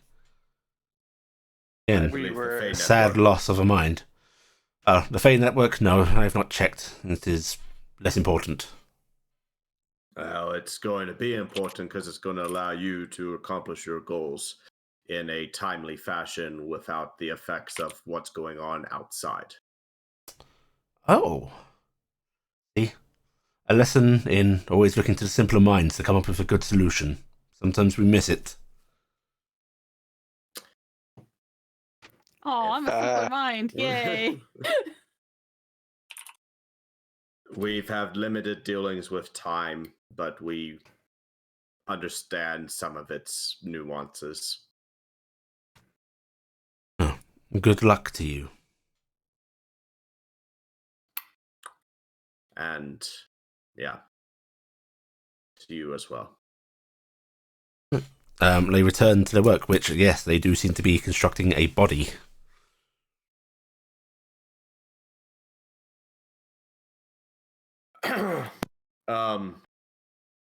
I don't care. I don't know how bad it is. I'm not even sure if it's anything close to what my father went through, but it seemed like what we saw initially was just a lot of things happening at once and him trying to understand it all at once and then trying to speak at it in a way that sounds logical to him but illogical to us. The connections do not work. There may be things where it would be a distraction or not, but when need to see if we can just try to get them to focus on one aspect of it. The network, the time, the dilation of it. Oh man, Yeah. I just want to say one thing out of character. Kronos, you're a dick. None of I don't know if any of the people currently present for this conversation they're about to have with Shaxan was fully aware of the death laser beam that can be made out of the Fey network. Because that was something you had with Raziel and I forget who else. Oh yeah, it was Carrick. Okay, Yeah. Okay, that's right. Carrick was there. Thank God. Yep. Carrick was made aware of it. Yeah. Carrick, the I'm okay with murdering a king to start a war. Okay. No, Gifton also okay with murdering a king to start a war. Hello. Yeah, I'm just saying. Okay, so there's the room with the beacon for the Fey network. There seems to be a few scribes in here and a whole new pile of notes that are just being put in on a table here. Did you want to look at this first, or did you want to try and find Shaxan? What would you like to do? A bunch of ramblings. Yes. I was just saying, I guess I'm gonna kind of flip over the notes. Are they actually in his writing? Yes. Looks like he has been allowed for short spurts writing implements, and you can tell why it's short spurts because some of this seems perfectly legible, and then starts to scribble off into like just random scribbles that have then gone over the legible parts. And there's blood. There is on a few pages blood where he has either hurt himself or stabbed somebody else that might still have blood in them with a pen or quill or whatever he's been using. But what still has blood and Faramir besides himself? More concerningly, there are parts that come with notes attached to them, like scribed on top by somebody else, that says, "Do not remove the enchantment. The illusion is there to preserve the writings for prosperity, but to protect those that might read it accidentally." And some of the page is obscured by clear illusionary enchantment. Oh my. Because he has written some of the things from that. Yep. Yeah. However, the legible parts of these notes seem to be relevant to the beacon. That's why they're in this room. And looks like what they might have been using to actually get this prepared in such a hurry. It is. I'm thinking like 70% of these papers are all redacted. Yeah, basically. Yeah, like every page has like maybe one paragraph of useful information, if that. But yeah, there is formula in here. Like this is advanced stuff. This is really advanced stuff, and some of it doesn't actually make sense. Like, hey, using these two magical formulae and then applying a resonance of this sound while they are being cast will cause this effect, which is just not a explored magical field at all. Okay, is that something where it's like we can go, no, that's not possible? It's nobody's ever tried something like that before. There's no reason it should work, but apparently Shaxan thinks it does. But there's been no exploration. Remember, bards have only just recently come into the world. Oh. Yeah, Talbot's one of the first. Yeah. Hi. I was with. We just have down the hall. We just hear I'm a twitch. And there are still scribes just like hooking up some new apparatus. Like there are tubes that lead to like containers of certain like alchemical reagents that seem to be ready to react to this item. Because Corvus is more medically inclined and his ramblings of magic is about the absence or the nulling of magic and not really the study of. Does this even make any sense to him? Not really, no. Like there are some phrases you recognize as such from your father's work and just from your general adventures, but like, this doesn't make sense. Which in a way also makes it seem like what's so special about this? Of course, combining these three things would cause some kind of effect. It's magic, right? Yeah. Some sort of reaction will happen. I don't understand what. Why did they say that I needed to be? I don't understand what any of this means. because you're smart. I'm smart in a different field. Objective eye is always handy, Lady Gentle says, looking at these notes herself, and you can see she's like tapping at one of the illusionary enchantments very curiously. I know, it's annoying. Trust me, you don't want to read too much of it. Is anything in the notes? Do I need to make a roll? Why am I moving hand gestures like I'm moving note paper? Would like an investigation check for it if you guys want to check these over. Okay. I am physically moving notes on my desk, and there are none. Good job. Ah! Corvus Proud of your method literally- act. Literally trying to find notes. Didn't roll well. Corvus doesn't find anything.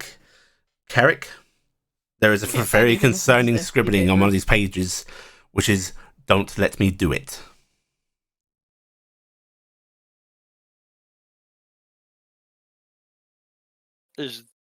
There seem to be anything particular on that page Is that that one that out of all the scribblings is crystal clear? That is crystal clear. And it's crystal clear amongst, this is one of those scribblings that, he then scrawled back over stuff he'd written, which you can see then has been gone over by a scribe who's tried to, uncover what was written. And that just seems to be part of the magical formulae that they are hooking up to these things.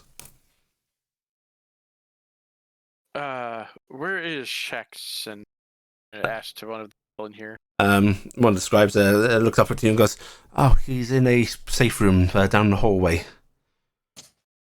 They want him close at hand, but trying to keep him comfortable." Are we allowed? Is there a way to talk to him in there? Yes, I'm sure they'll let you in. Thank you. What? I am going to. How can this? Actually, I have tools just for this type of thing.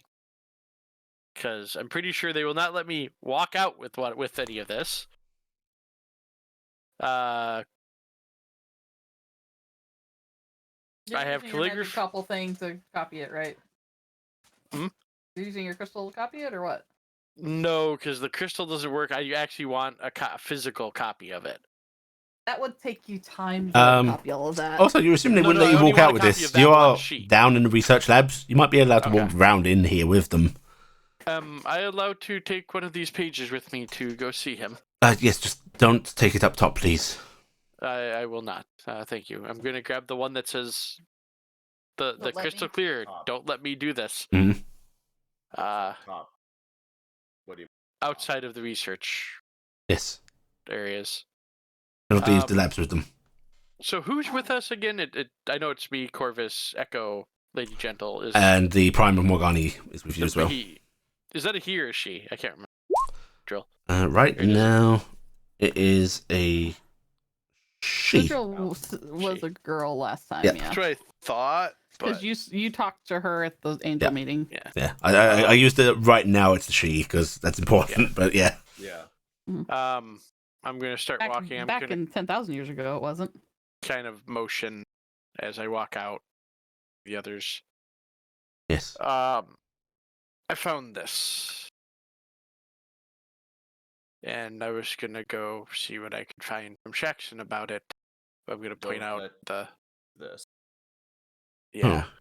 May I take a look? And yes, unlike everything else, it's pretty clear on there. Even though he got rid of everything else that was in it. Their eyes flicker over this for a brief moment, and then they start to frown. Oh, so Citral? Yes. Believe it or not, a Prime of Morgani, pretty well versed in magic. Yeah.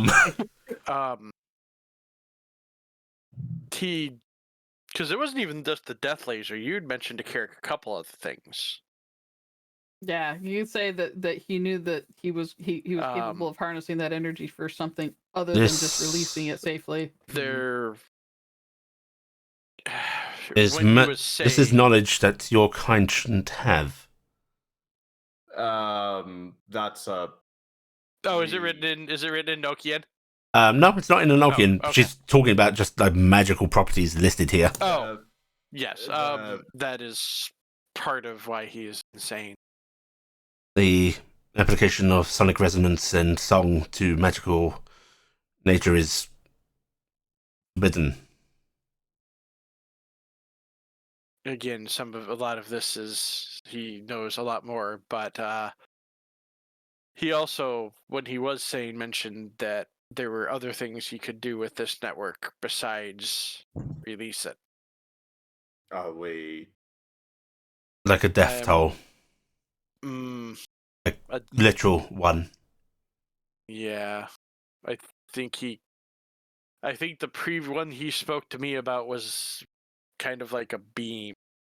This with more knowledge, this would cause a destabilization of the field containing all of this energy, and the sound it lets out would carry that magic across this land. So Be quite deadly. So yes, don't do that. We need to get him to tell us the way we were planning on doing it, not you simply what take is in these notes. You remove this. This does not function to allow the procedure to work. It just makes it go terribly. Just go back and tell them not to do that part. Just make sure they don't do that part. It's like mixing two alchemical concoctions together. One can be a benefit, but if you add something nonsensical to the formula, it changes it to a horrible toxin. Well, it's piggybacking, right? It's using what's already established. Instead of a safe dispersion, the death field. And is this being implemented or not? It's in the to be implemented. That's why he put the note. You need to make sure they haven't started. We need to stop them from putting this. Gifton, as you're heading into the garden, you actually hear a brief, very urgent thing on Angel Radio of Morgani Prime, commanding her angels to halt procedure. We must double check things. Yes. And is there a problem? Your friend is trying to kill everybody left on this land. Or not. Can we hear? No. Which one? What Scala? Hi. Good, I needed that clarified because I thought it might have been Corvus. You can guess what person hopefully isn't. I'm glad you're there to make sure it doesn't happen. I wouldn't want everyone to die. Is there any?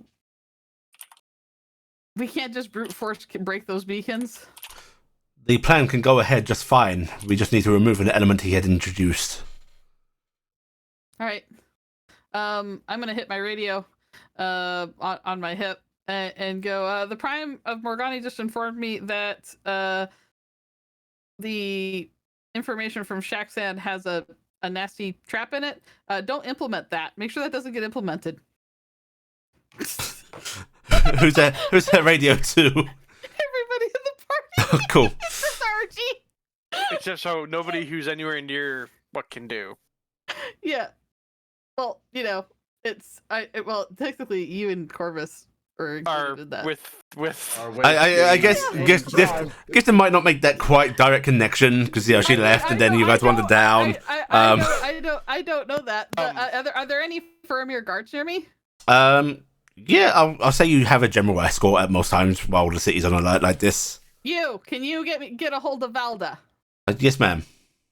All right. I have on a knowledge that Shaxan has introduced a bomb into the Fey dispersion field notes. It needs to be fixed before it is activated. This is an emergency. Get that information to Valda and whoever's yes, in ma'am. charge of And that now. the skeleton just starts running off.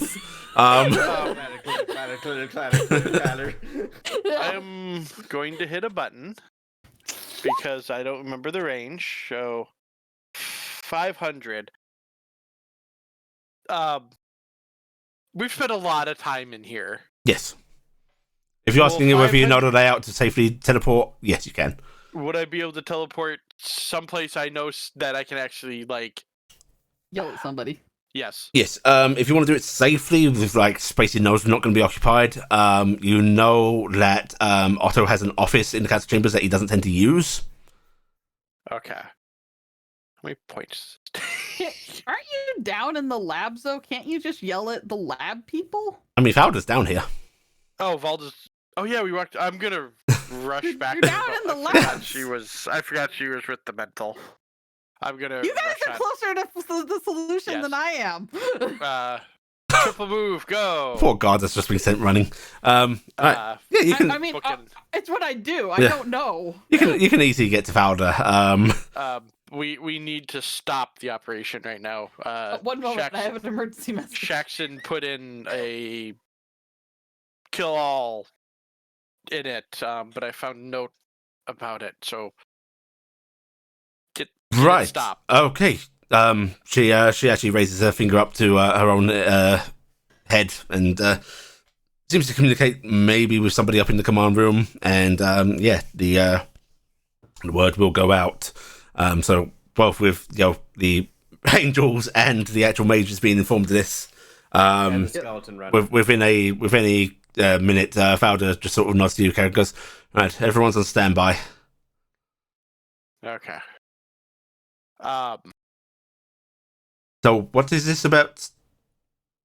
I found this notation of "Don't let me do it." Sigdril looked at it, and it was basically, if taken down, instead of safely releasing the energy, it was going to flood the area and kill everybody. I want you to double and triple check those notes. Make sure there's nothing else. Time to go May I have down. Sigil go with you. Yes, Sigdril, if you could be so kind to continue assisting, you will know things that I cannot know, I'm guessing. Yes, I will assist you. Right. So the four of you, lady gentle, will help. Can start going over those notes in far more depth. Question: do you want to check the nasty bits? I guess it's whether or not the nasty bits are used. If they're using the nasty bits, you have to check them. If they're not using the nasty bits, you don't have to check them. If you want to double check with some of the things, they go. We don't. They're incomprehensible. They just seem to affect the mind. Tech lab person. Yes. These topics here, the ones that are blacked out by illusion, has any of these been looked at in the construction and the project of what's being done? They've been looked at, but they haven't been implemented to anything. But they've been looked at in reference to the writing or in reference to the project? The entirety of his notes were read over before they were used.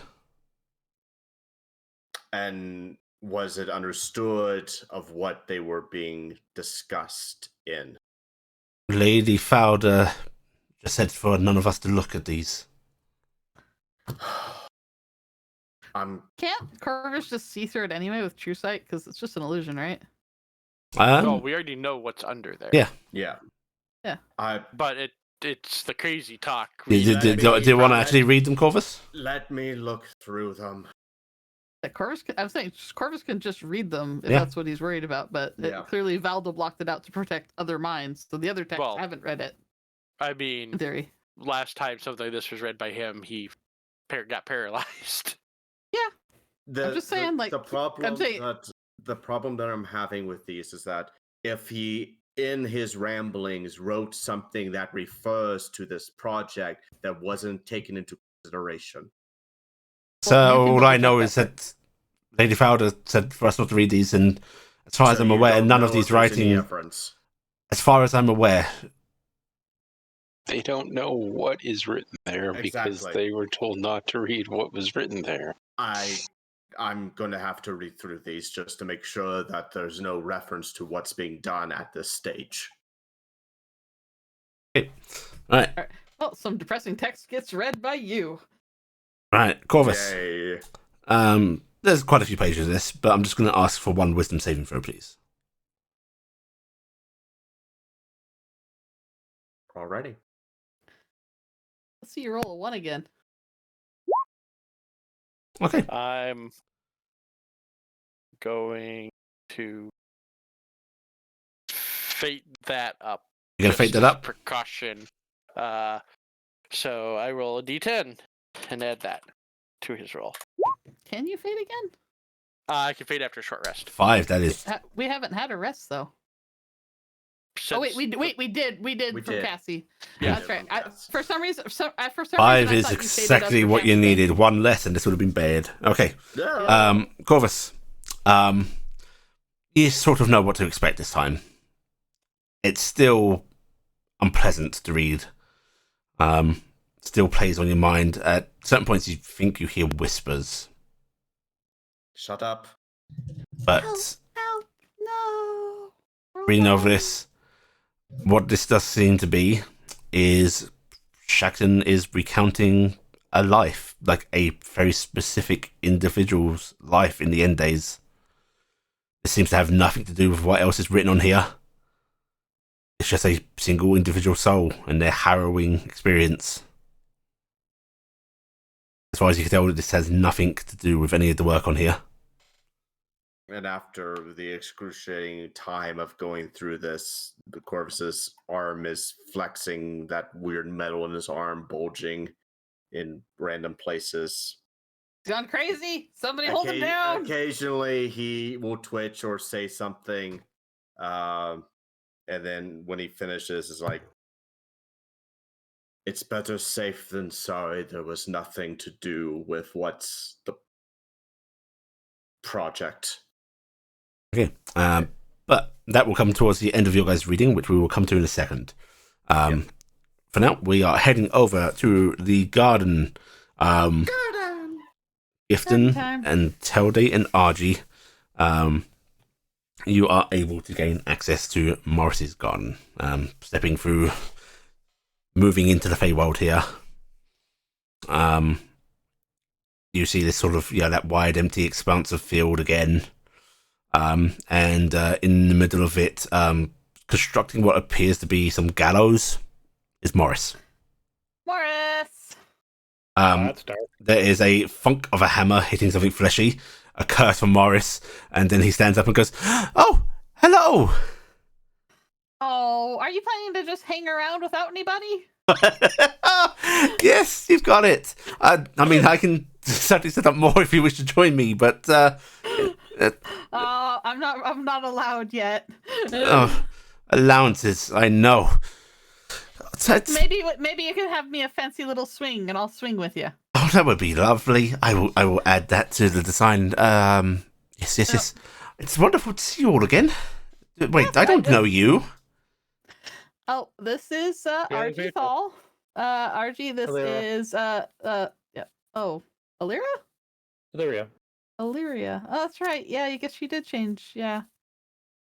Oh, Oh, well, The family that accepts me. they changed Nice their name on me. to meet you. I like your hair. Yes, they're very. Thank you. I good grew it hair. myself. Yeah, I like her. RG, this is Lord Morris, one of the finest Fae you'll ever meet, and the Grand Lord of this glade. Morris does a flourishing bow, and Morris seems to be wearing a different outfit this day. It is in fact a sort of black corseted, like short dressed gown. Oh, It's got a sort of black rose motif going on in it. Fetching, quite fetching. Oh, thank you. I like it. It's breezy. It is, and it'll spin quite nice. Oh, that's lovely. We are coming to inform you of something that might be a bit shocking. The people up top or outside are about to take down all the nasty little pylons that Morgani's people set up, and all that Fey energy is about to go running wild again. Really? Yes. Truly? Yes. You say it thrice. I say it thrice. I say it 9 times. I'm gonna go over and give him a Oberon and Titania are the ready. Finally! Yes, finally. He embraces you very tightly. I and is- don't know what it's gonna be like in here when that happens. It'll Okay? be beautiful. It's gonna be amazing. Do you want me to stay with you? You would be most welcome to stay with me. I'll stay with you, alright?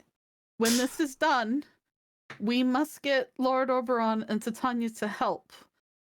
Yes, they are welcome here. They are. Morgani killed Hevos today. Oh, the brute. And they have precious little time for Faramir left. We must give them what we can for time. We must speed them up. Oh, They must work quickly before it's all over. so yes, I will make us a party that lasts. Yes. How long? How long do they need? They said a week is what they would desire, but wait until the energy comes, okay? Wait. Of course, but the party must be prepared now. You'll help me, yes? Of course, I'll prepare. Right. The overjoyed, tearful Morris instantly begins sort of manifesting all manner of things. There are benches popping up, tables with delicacies upon them. Mm-hmm. He is excited. Yes, of course. We will make it a grand show. Dingus beeps happily. Uh-huh. I'm gonna go start putting flowers on the gallows to make it really fancy looking. Nice. Yeah. And then I'm gonna do like a little knotted rope swing on it. Very cute. Yep. Um, Yeah. Gonna yeah. try and make this look good. Drugged him, just the stuff that's manifesting started picking him up and moving them into place. Nice. Yeah, good, because this is not arranged at all. He's just he's making things. Right. Yeah. Oh, Archie, can you go up that tree? Maybe put some flowers in the branches or something. I don't know. What do you think of a banner? Welcome, Lord and Lady. Yeah, welcome, Lord and Lady. It's a good idea. Yeah, let's get a. Well, do you have paints? I do now. All right, let's get some paints. Let's have some fun with this. All right. The strangest, most viscous paints that seem to want to move ahead of the brush are what you receive. Fine. Yep. They are garishly coloured. Yep. We will. Yep. We will prep. Right, and as you prep that, back on the surface, the mortal realm, the quad group finish going through these notes, double, triple checking them, reading them through them multiple times just to make sure, spending time making sure there are no other little bits hidden, written anywhere. That's what I'm going to ask for investigation checks. Blackheart and Corvus can have advantage based on the assistance of Lady Gentle and Sidril. And real quick, just checking my cards. See if I have any interesting,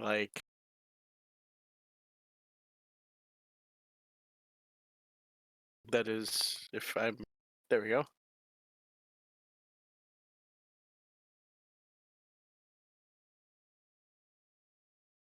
Okay, nothing special cards. I'll roll it. So, investigation, advantage. Okay. Right. Between... I wish I was there to give you a bonus. I mean, I can boost myself D10. I think you might, just because it is catastrophic if this fails. I will. And I will be really upset if somehow this thing reverse sucks up Morris while I'm right in here. I'm trying to laugh of all the things to do. That's the funniest one. I'm actually, it would be like a thing of having honestly, it. Yeah. If it's based on Shax's intelligence, the DC he could set. Yeah. Okay. With a 43 and a 29. Corvus, beyond the horrid stuff there, you don't think there's anything of danger here. Eric, there's nothing of danger here per se. except there was one thing that sort of niggled at the back of your brain, and you notice, wait, the scribes that went over this misscribed a single letter underneath all of those scribbles, which might have just caused like a nasty reaction in one of the pylons, like an overload, that could have hurt somebody. But you're able to correct that. Okay. They forgot to carry the negative. I thought it was a D and it was a P. Mhm. I forgot to carry the shoe. And you are fairly certain that this is otherwise safe. I am as sure as I can be on this. As far as you can tell, most of this was written while Shaxon was relatively lucid, and there was just one brief moment of him fighting against himself. Yeah, physically, the only thing I could literally do is get him a nat 20 is the roll I can get, so this is as good as I can physically. I will tell you, as a DM, you have more than passed the threshold of needing anything. Okay. I'm sitting there going, do I need to reroll this? Is this a failure? No, I am telling you, you know this with certainty. Okay. There's nothing in the other writings. Sigdrill shakes their head as well and going, this all seems safe if advanced. Yes. And Lady Gentle is just looking over one of the notes, and of course you can tell what she's reading. Mm-hmm. Yes, Nasty bits. fascinating. Corvus just kind of gives that soft, stretched out smile. Yeah, she just returns it with a sort of grim, humid little one herself. I think it is safe to say that your plan is good to go ahead. Sigdrill, if you're willing to inform your teams to remove those globules that have been attached. She points to one that's already been detached from this beacon that carried basically the resonance frequency. That would be bad. And otherwise, good to go.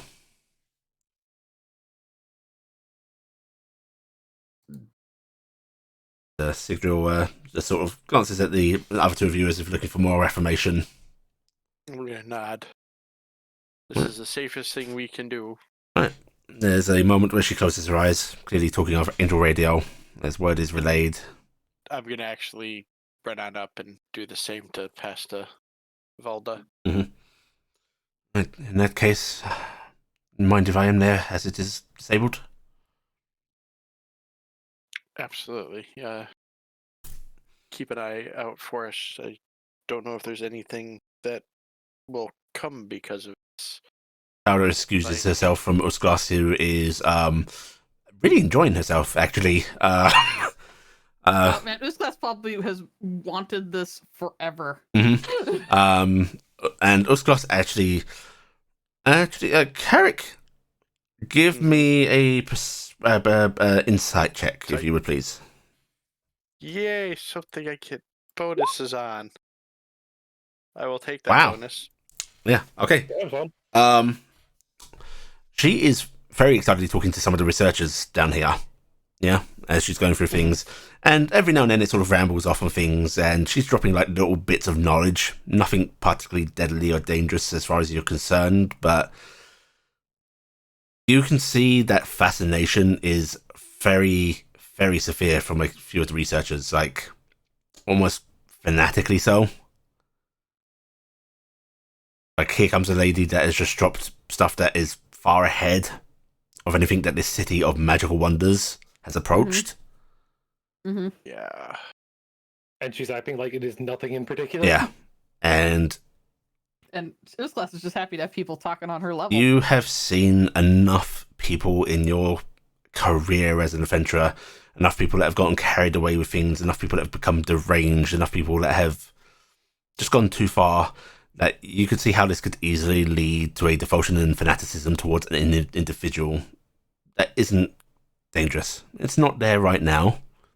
Truly, they're just enraptured by this mind. Mhm.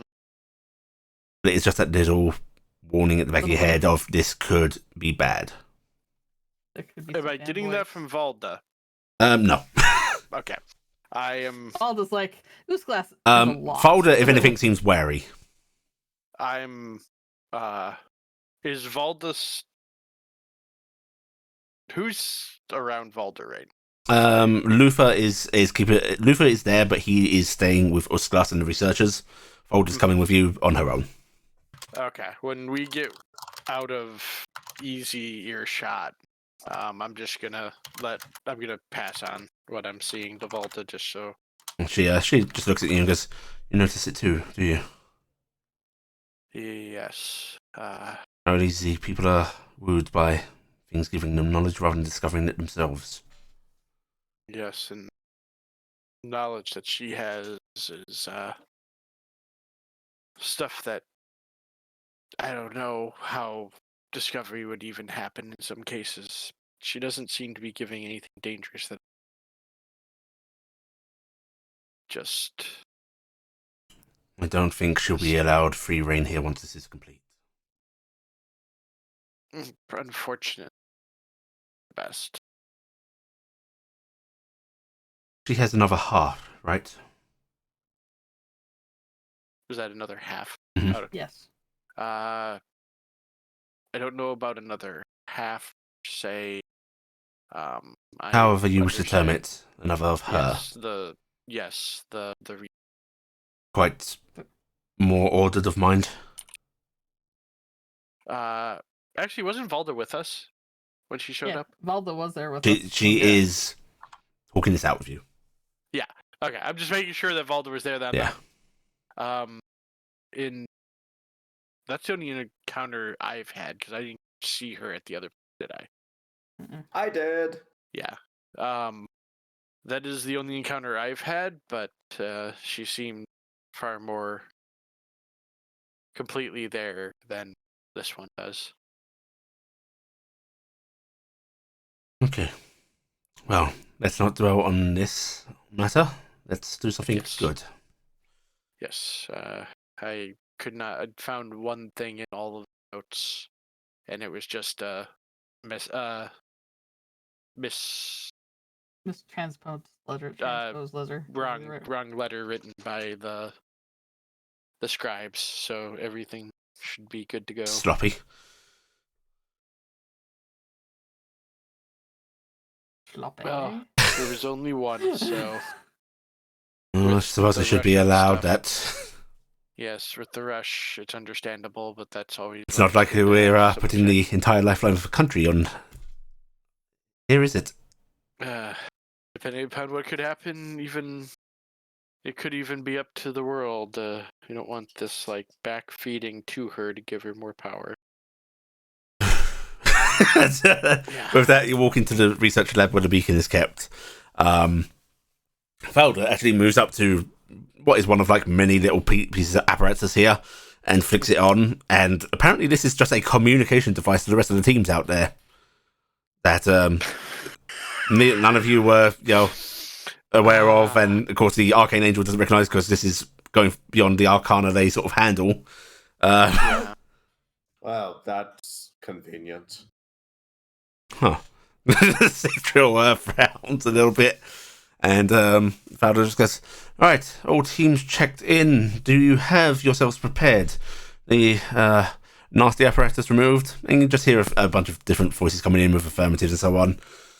And she's like, "Okay, right, start the power down sequence." Right. And she starts pressing levers and dials here. And she sort of motions to you, Carrick and Corvus, like, would one of you like to do the honours once this is all set up? Gonna look over at Corvus. Do you wish to, or do you wish me to? You can. Lady Gentle runs forward and slams the button. Actually, I was half expecting Echo too. Give me death or give me taxes, she declares.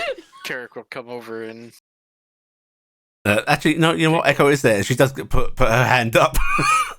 you would like to Echo? I would like to. Then take it away. I'll go. Yes. Echo slams the button 8 times. Echo's Do I excited. see any problem with this possibly being done? She seems excited, and Valda did say once all of this has been done, so if she rushes over and presses it now, it might be bad. But I don't think just Echo doing Just this would Echo be doing bad. it? No. Okay. Yeah. When when Valda says it is time, Right, wait, of course. yes. And yes, Echo you do stands know there what to do. excitedly, not entirely doing the comprehending up on the exactly what heels. she's doing, but excited to do so. She knows it's Expect- momentous. yeah. She knows it's letting the Fae out, and she's And excited about that excitement gradually fades into boredom as this shutdown sequence takes a good half hour. that. Oh my God. But that's great. It looks like they are making sure that like the entire network is picking up this command, lowering it down bit by bit. Before Fowler looks at Echo, who is just sort of like drifted off, vacantly staring at a wall. Because right, we're ready to disengage the system entirely. If you'd like to go ahead and press the button. Oh, right, yes, and rather unceremoniously, she just slams the button. And while that ceremonious thing of turning it off up top happens, Giffen, you might see the more welcome sight. As down in the Feywild, that great big resonant field that was protecting and redirecting using the hijacked beacons surrounding this area turns off. And very slowly, you see Fey energy starting to spread through the sky, across the land. And it's not a perfect fix. Nothing heals instantaneously. But you do see that hint of green starting to return, carrying it off into the distance. And you see Morris's Morris, eyes tearing up. Morris, look. Isn't it beautiful? To feel outside. Morris, you're connected again. They're going to come back. They're all gonna come back now. Hey, that's Tilde, saying that from on top of a tree. Tilde, are you gonna write a song about this someday, right? Tell a story? Tilde was with us, I thought. He is he with not you. come with us? Oh. Till they He died. stepped away. Oh, he did. Damn it. Yeah. Okay. Morris is actually going to he falls down onto his knees and he's letting himself cry quite happily. I'm gonna sit there and hug on him. The Lord and Lady will probably be racing across all of Hexenreich right now, coming to you. Oh. And who knows who else is with them? I bet they'll have every Fae at their back. As you say that, as if waiting for the moment that they could feel it was safe, there is a sound of trumpeting horns, distant violins, bells, singing. Whistles. Yep, as a contingent of Fae flying banners for not just Lord Oberon and Lady Tartania, but one of black and roses and thorns, clearly meant to honour Lord Morris, start to march into the glade. To get Gifton's all ugly crying at this point. Yeah. She's gotta shield her eyes. you did get a banner. Yeah, you know what? It's a Lord Oberon likes Dingus enough that yes, there probably is a banner flying for the Lord of the Bridge. Done by a contingent of mostly pixies, which is most of what hangs around that bridge. There's a couple of fawns and so on as well, but yeah. But yeah, all manner of fae, fawns, satyrs, treants, pixies, even a few strange, almost goblin kind. Oh no. The quicklings and shit. Mm-hmm, Yeah. Yep. And watching this happen, Never Rising, just almost hysterically happily sobbing, with the biggest smile you've ever seen. Morris stays on his knees up until Tanya and Oberon step forward to him. And Lady Tanya is the first one to lean down to him as Oberon smiles to you, Gifton. Mm-hmm. And she just goes, "Thank you for tending to this place all this time, Lord Morris. I'll be welcome in your glade." And he just goes, of course, you're welcome, my lord and lady. And she goes, "No need to address us as such. You are an equal here amongst us." And she gently helps him rise up. And Lord Oberon steps forward and very firmly just, takes him in a sort of forearm shake, pulled into a slapping hug. And he goes, very well done.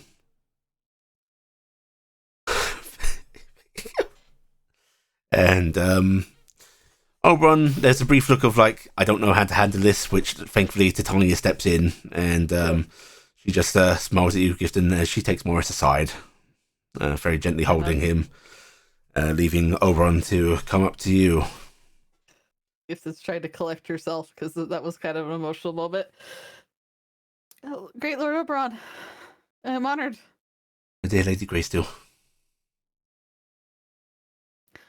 There's great work that needs to be done, and we need your help. You will have it. For what you've done here, for all that you have already done. I will never stop owing you, it seems. And I am glad for that.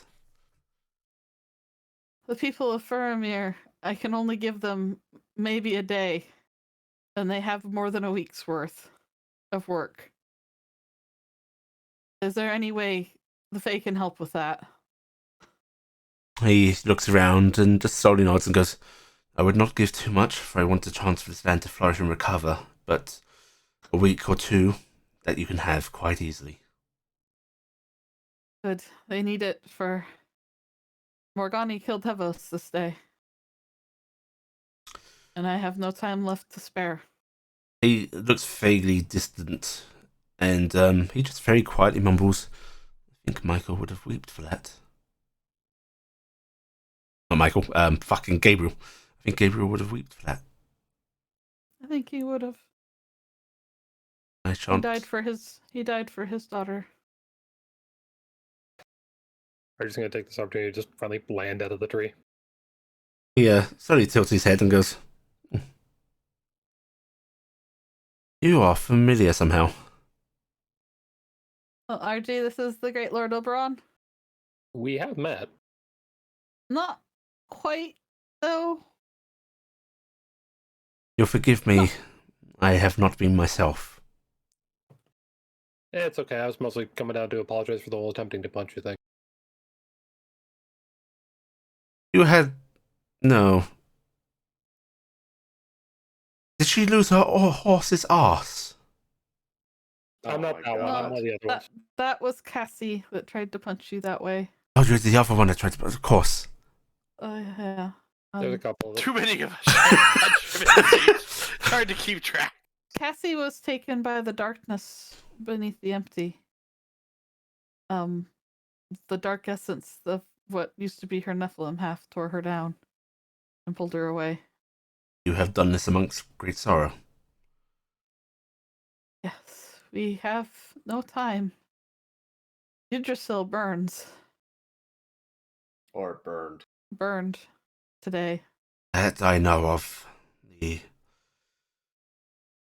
tree is of much importance to us as it is to the mortals there. Give the nods. Wildfather called upon the aid of the Fae. Spirits And they of his answered? kind. Of course. Tree will recover, though it is hurt. At least it will have a chance to recover. Hevos is heaven. And for a moment there Stable is for fear now. on his face. It is stable for now, but that is why we must act quick. They need time. The people of Faramir are very smart. They're very clever. But even they need time.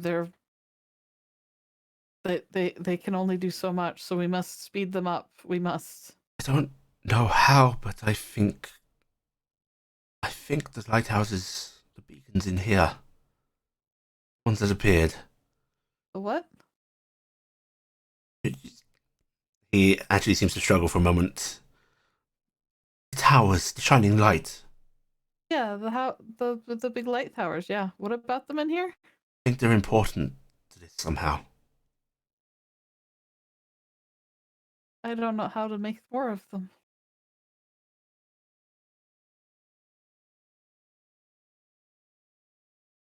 I wanted to go and heal the Fae and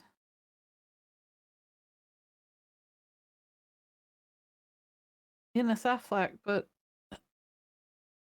I keep having to come back here. Then,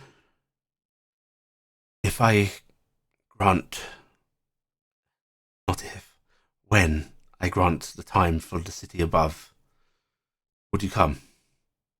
The tower. Step inside Yes. with me. Yes, I will go in. If you would have me.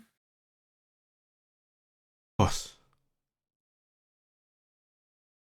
If we need more people along, I can come. You'd be quite welcome, all of yours. I think this is something that must be shared. Yes, we can do that while they're doing this. I couldn't imagine that it would take more than a day going into a tower in the Fae. He shakes his head and smiles. It will take no more time than spare. I have told Morgani's angels they have been thrown out of their own heaven. That they would be welcome here. He nods slowly and glances around and goes, I believe we could forgive them in a way the rest of the world might not. Tanya is going to come here. She is going to assist Lord Morris. She's not taking his land, but it is fast. It will need other Fey Yeah. Lords. Yes, and a gentle hand to help guide. Means I could do with another Fey Lady to help me. Not always there, but to pop in. And, well, I'm sure that you would be like to be close to Lord Dingus's kingdom.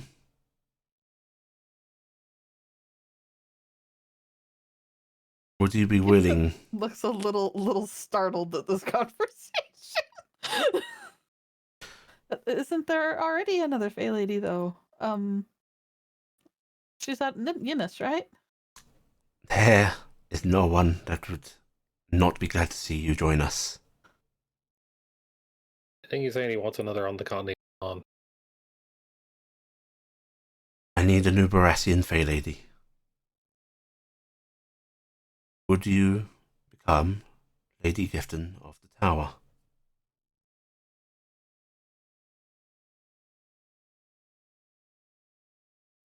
Yes. I will come, Lord Oberon. He smiles brightly and goes, good. Having another person that understands the mortals quite well would also be very, very handy for our future, I think. Yeah, it would be pretty good, I think. Having one ambassador Everything's- is quite grand, but I think he spends more time partying than he does trying to understand them. Well, I'll have you know, that's what ambassadors do. I've met a couple. That's what they seem to do, is they drink and sleep around a bit. I think someone that is truly of both worlds is what we need. Thank you. Thank you. Well, let's celebrate for a couple minutes. I think we can spare that. Yes, of course. And besides, Look we at will this lovely gallows that Morris is making. I'm giving that look of, gallows. And I go, I've talked him into putting a swing on it so I can hang out with him. I am hoping we can direct his interests in a healthier manner than this. I was hoping we could get him at least to just pun about the death thing a bit, and not actually do it. I'm fair, I think he'd be too busy for that to be on the mind for a while. Yes. I've been bored. Yes, I quite like a more sense of humour anyway. And he pauses for a brief moment and goes, "It makes me think of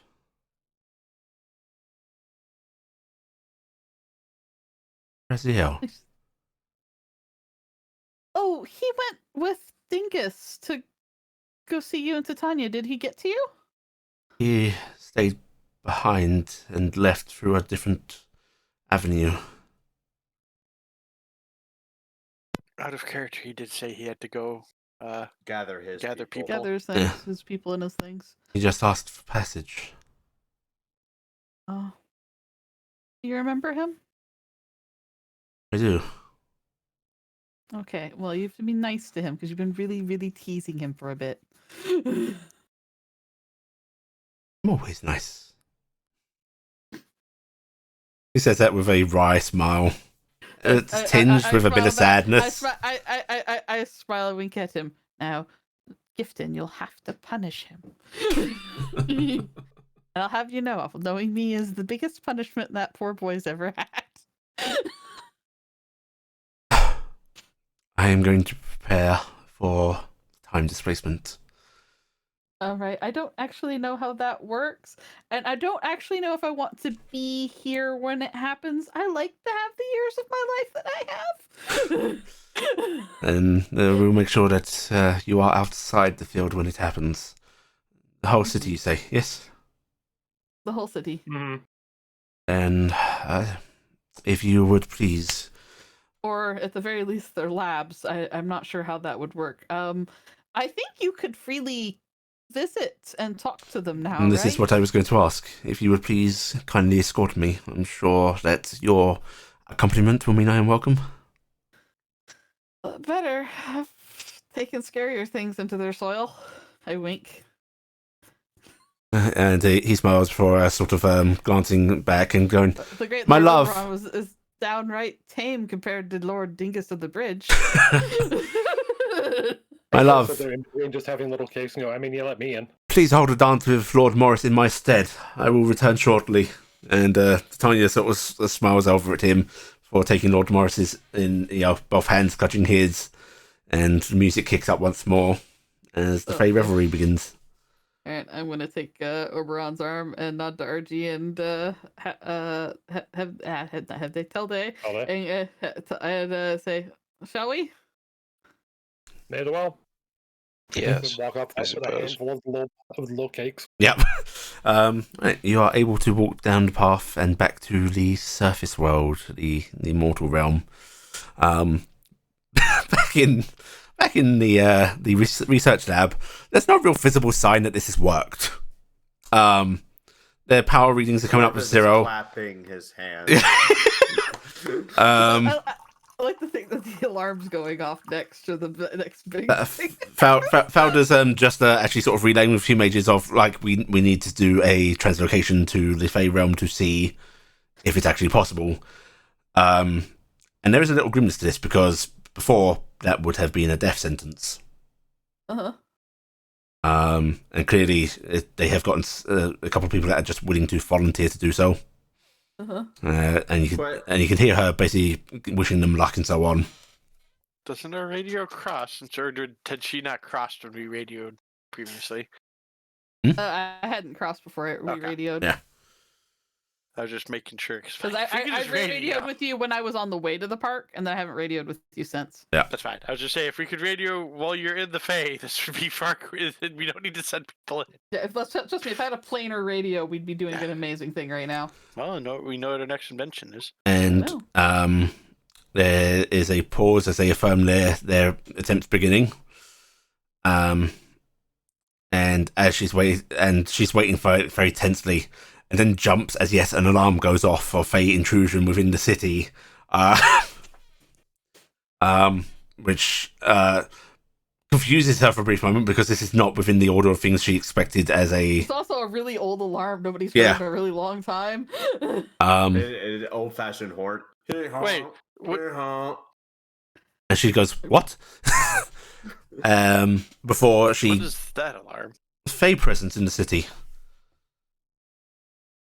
I don't know if that's a good or bad thing. And she's instantly checking in with Melinda, who is telling her, yes, we're aware, we are deploying search for it. I'm gonna try the radio, hoping that our person's over. Gifton. Hello. Well, it seems like Gifton is back. May I? Do you have other Fae with you? And there's that noise of like fumbling radio that's still active.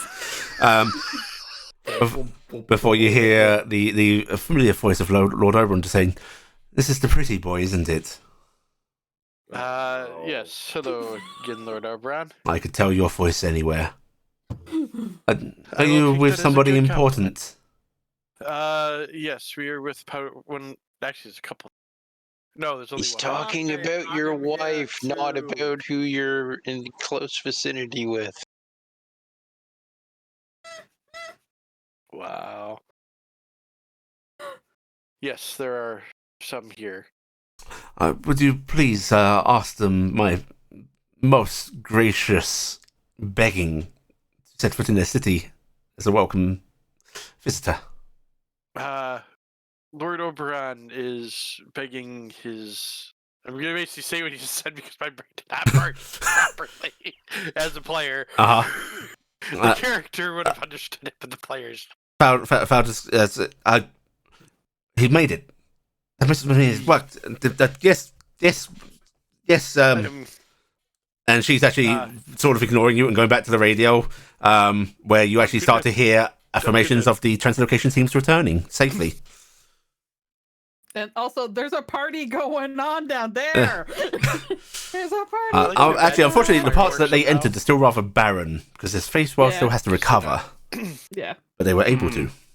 Mhm. I thought they'd just see the party going not on way bad. over the hill because there's like this nothing, and then there's like a green area with Yeah. banners and partying going on. Do ask that they prepare some delicious refreshments because there is cause for celebration. Lord Oberon is here to help. And he hands the radio back to you, Gifton, with a sort of smarmy look and go, smug enough sounding. Oh, lovely. I like it. Oberon. Gotta keep them just a little scared of you still, right? And must maintain I'm just- appearances. Just Yes. gonna say over the radio, yeah. Don't know how well preparing food will happen here. What do you mean, preparing food? Lord Oberon Why is my- refreshments. was Refreshments. requesting refreshments, but yeah, same Oh, issue that Blast we it. had. Melinda, find where Wilhelm is. Just get him to prepare something. Oh God, Wilhelm and Oberon. Get our best conjurers Oh, on the God, I matter. didn't think about this. I didn't think about this. They have like a very supreme vintage of wine. They do have because- food supplies because we've been sending Yeah, stuff from 'cause we ate Harassed. them, Yeah. yeah. Right. But yes, Gifton, you and the rest are met by a escort, who are very polite, very like with ceremonial, but clearly nervous. And Lord Oberon is escorted to the council chambers, where Carrick and Corvus, Lady Gentle and Sigil are staying down here. But you are asked to go up and see to the shenanigans that your group has caused. Do I have to?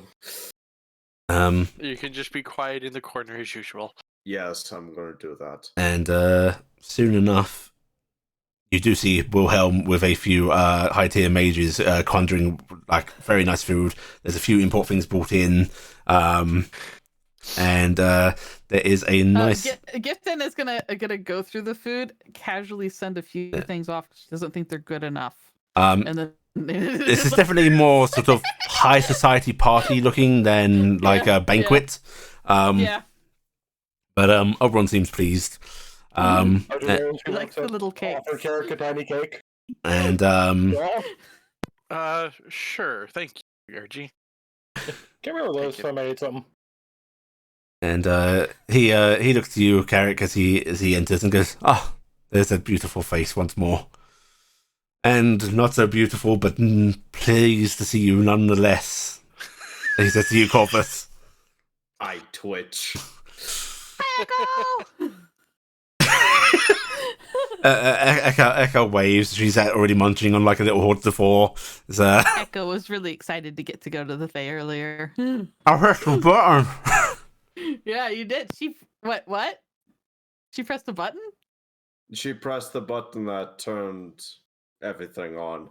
Oh, bless you. Then I owe you my deepest gratitude, Echo. And Echo just nods. Yep. I accept your gratitude. Yes, no small Corvus will lean undertaking. in to Echo. Elko. I know. Shut up. Alcove.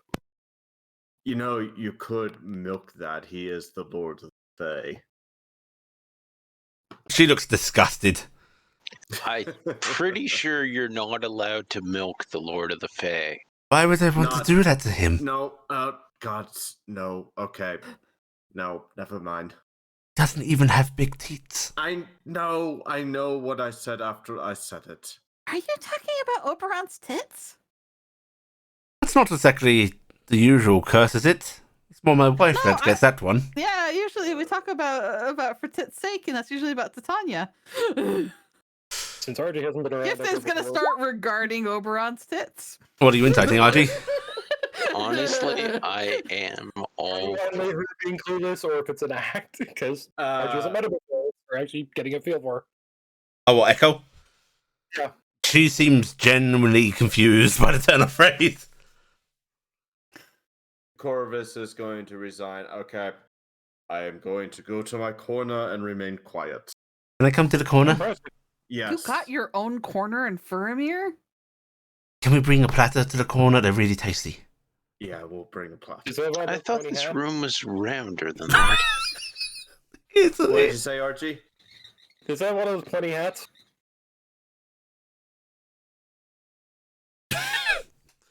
like a wizard. It's a hint. It's a What? hint of the dungeon. Dunce corner. The wizard hat. Oh. That was out of character comics. I wasn't I sure would if like you to were be a mixing it. wizard, Echo says as she heads to the corner of Corvus. Maybe one of the there's worst things something. Corvus has ever heard. Oh, that's something maybe we can work on. You could learn how to be a wizard. You're a wizard, Echo. Corvus gives a grinding teeth thumbs up. That's a splendid idea. I'm just gonna pop another cake in her mouth. They won't let me be a wizard. There's not enough of me left. You know, you've told her you don't lie, so she won't understand if you don't say that honestly. Valda is very politely introducing herself to Lord Oberon. Lord Oberon, this is my grand friend, Lady Valda. I am led to believe that you've taken great care of Lord Morris for a long time. We have done our best by him. It has not been a one-sided relationship. He has aided us quite a bit as well. Honestly, very nice. Well, I thank you dearly, and I am here to offer repayment in the form of some time-based services. That would be much appreciated, Lord Oberon. We have little time to achieve what we need.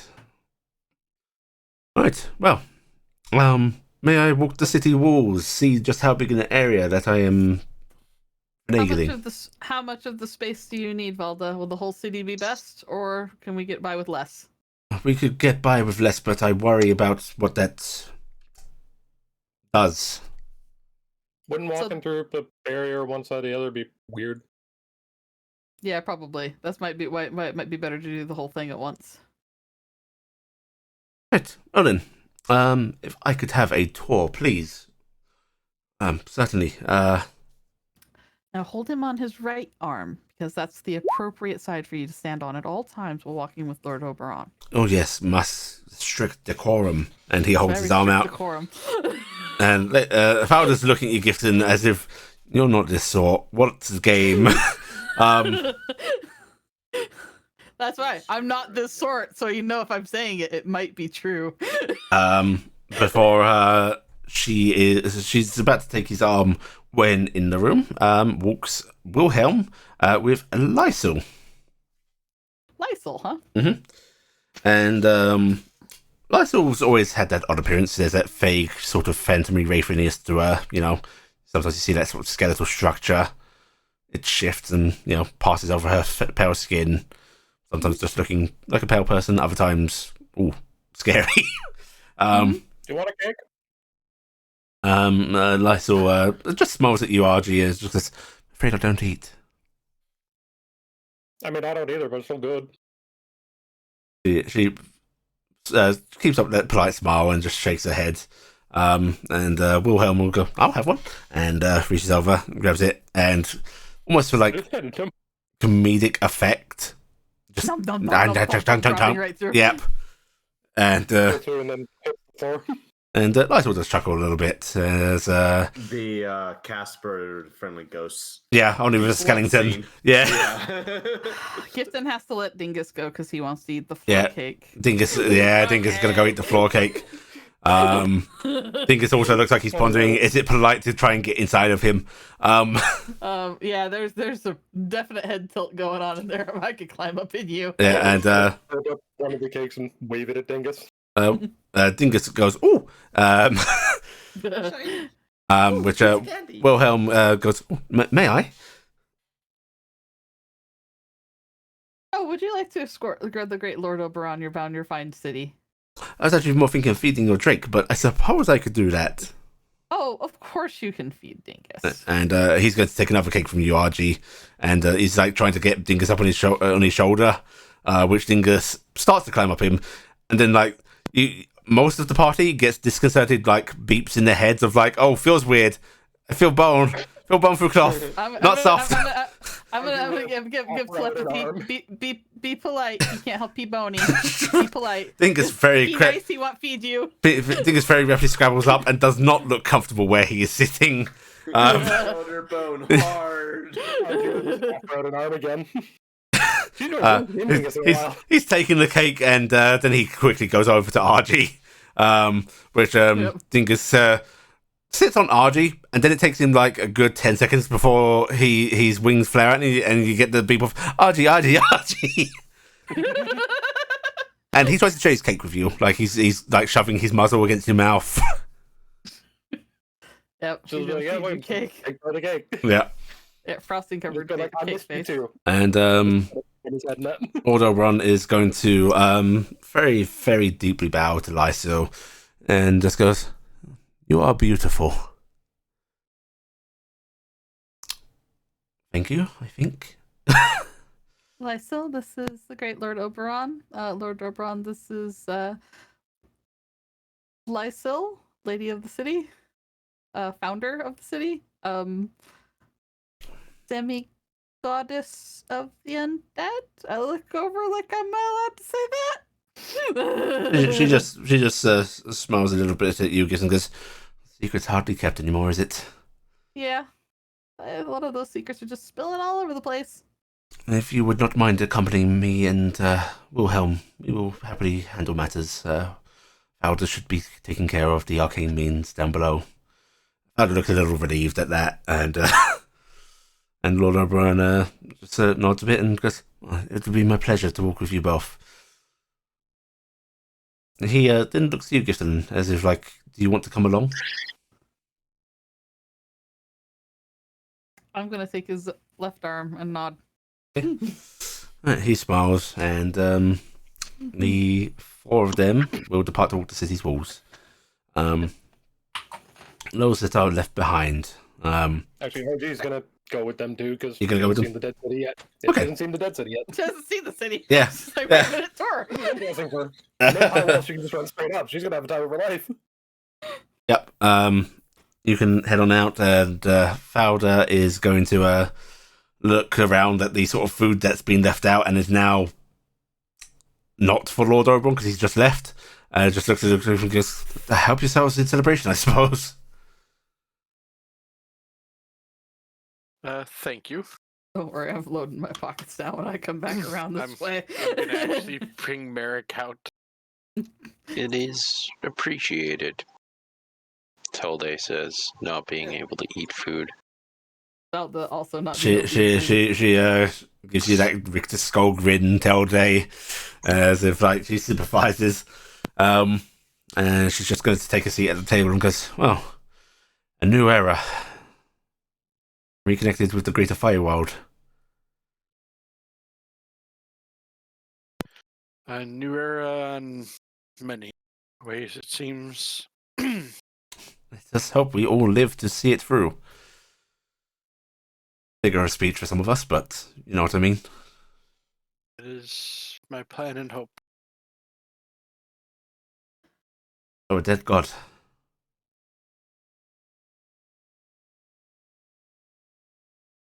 Who's in here The whole right now? party misses me right now. Who's in here right me. now? Everybody except RG and Gifton. I meant I should say outside of our. Oh, Party. outside of your party? Okay, let's see. Ladies and gentlemen, Sigil is still below. So is Probably Luther. it's probably just Valda because Luther and Yeah, all them are at all this down point, below. it is Fauda. Melinda's out and about. Otto is nothing to do with this. Sigmund is also out and about. Annalisa doesn't want to be here. From what we have learned from Lady Usklas, when a god dies, they split into two. Is this just going off of Lady Greysteel's condition? No. Oh, it's from the truth of the reality of things. Gotta It tell is- them about Loris. It is. You say do or don't. No, tell her about I was- Loris. It has happened previously, unknown to most beings. Plain. Another secret of the gods. Yes. The gods don't even know. No. It's a little far-fetched, don't you think?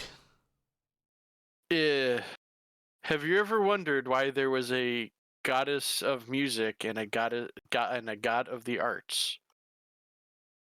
I mean, in the same way that I wondered why there was a god of any aspects. I have a god of war. I mean, Mairi and Havos seem complementary but redundant in a way. So, from what we have learned, there was a god previously, Dolores, that became Miris and Lalasil when they died. And this is from Osclass, is it? Yes. You have reason to believe she's telling the truth on this? She doesn't seem to try to lie about this stuff.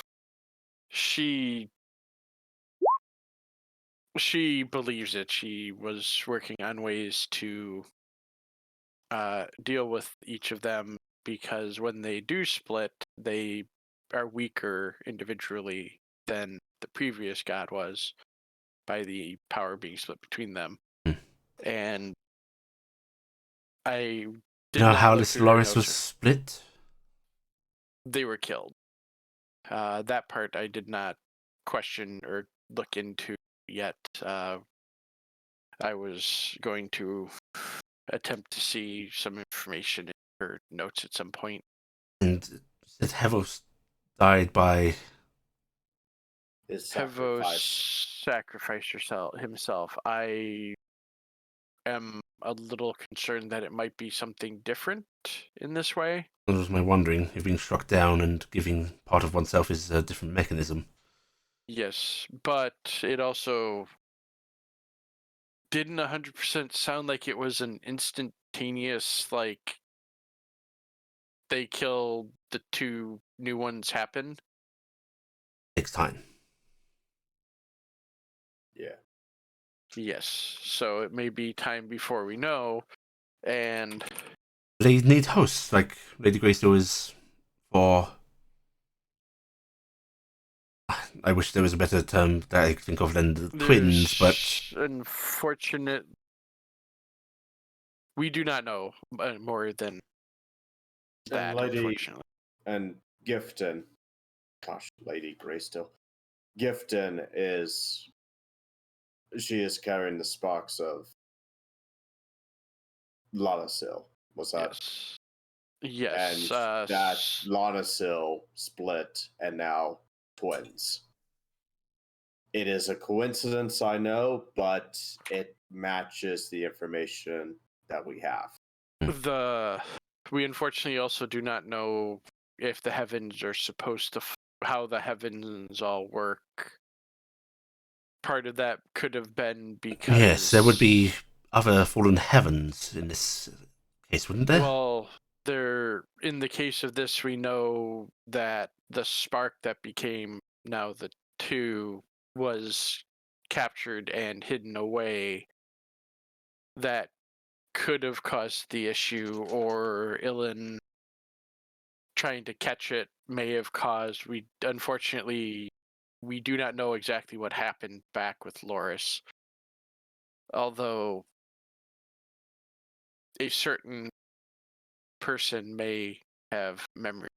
Oosglass might be able to tell us more about what happened with Loris, just because, And like I said, within her notes, there may be more information, or if we pressure on it, she may be able to give more, or Oosglass may have more information herself. There was Playing other more things going games of on. chess. Yes, that I did not want to Chess? focus too What? much on that with others going on. She likes to play chess and she cheats. I will be honest, I think in her mind it's more It's more of that the fun. she makes there are no rules to her for chess is what I believe. I don't think she operates under any rules. Yes, that outlook might be deeper than you'd think.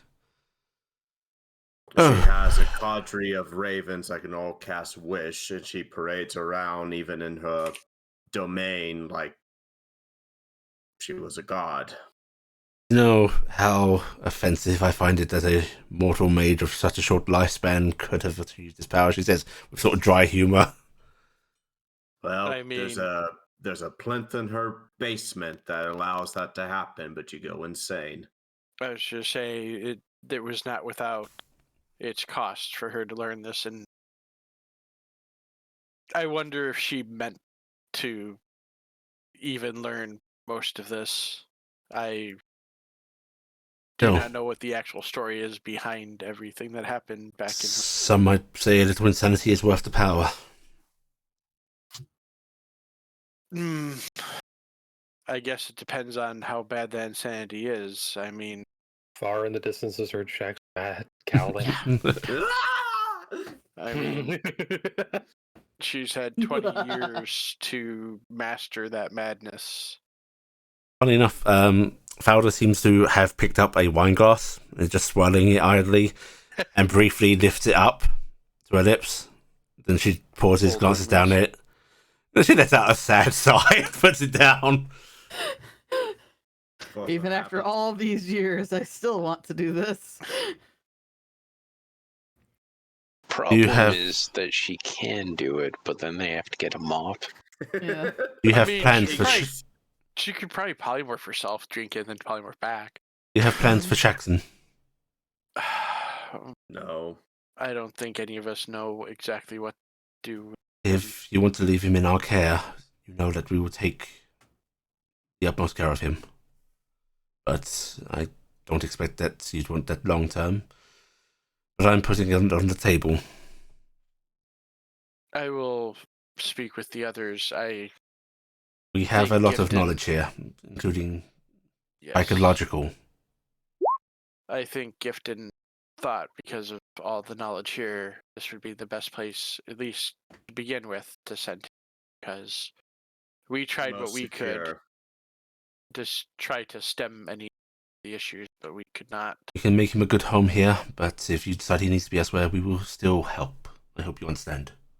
Absolutely. We understand you've been a wonderful help, and I will always be a help. I think the same could be said in turn.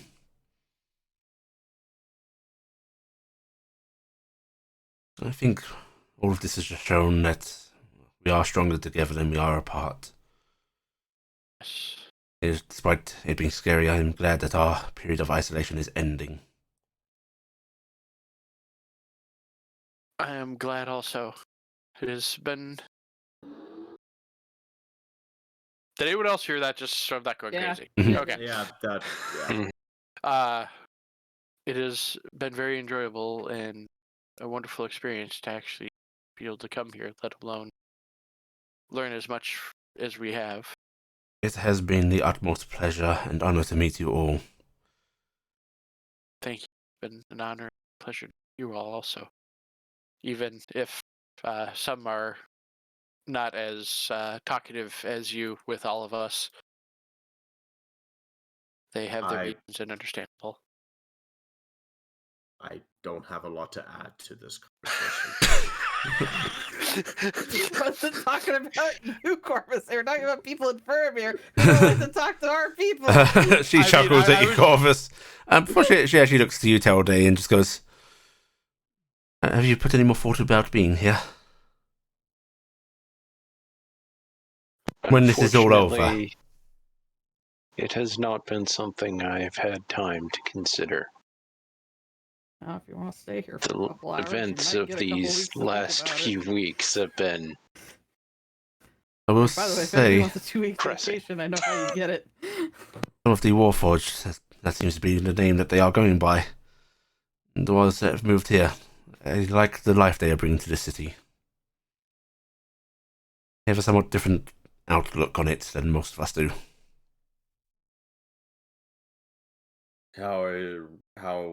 How is your population taking it?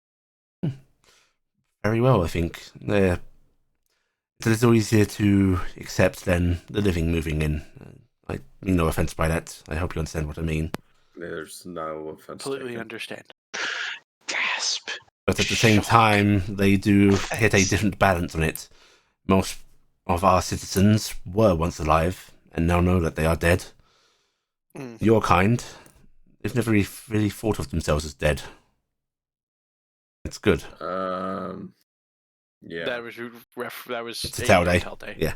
Yeah. Except for Dead John. He's a weirdo. But Oh God. Oh, I'm mentally now just imagining a Warforged that's like carved just themselves to look like a lounges. skeleton. Of course. Suddenly, unrelated to Dead John, my brain just suddenly's like, look at. Of course, I speak in generalizations, but in general, yes, it's been a nice perspective to have. I am glad to hear it. Right, well, there is the greater matter of the phylactery that I suppose needs to be, probably shouldn't leave her alone down there too long. Probably not.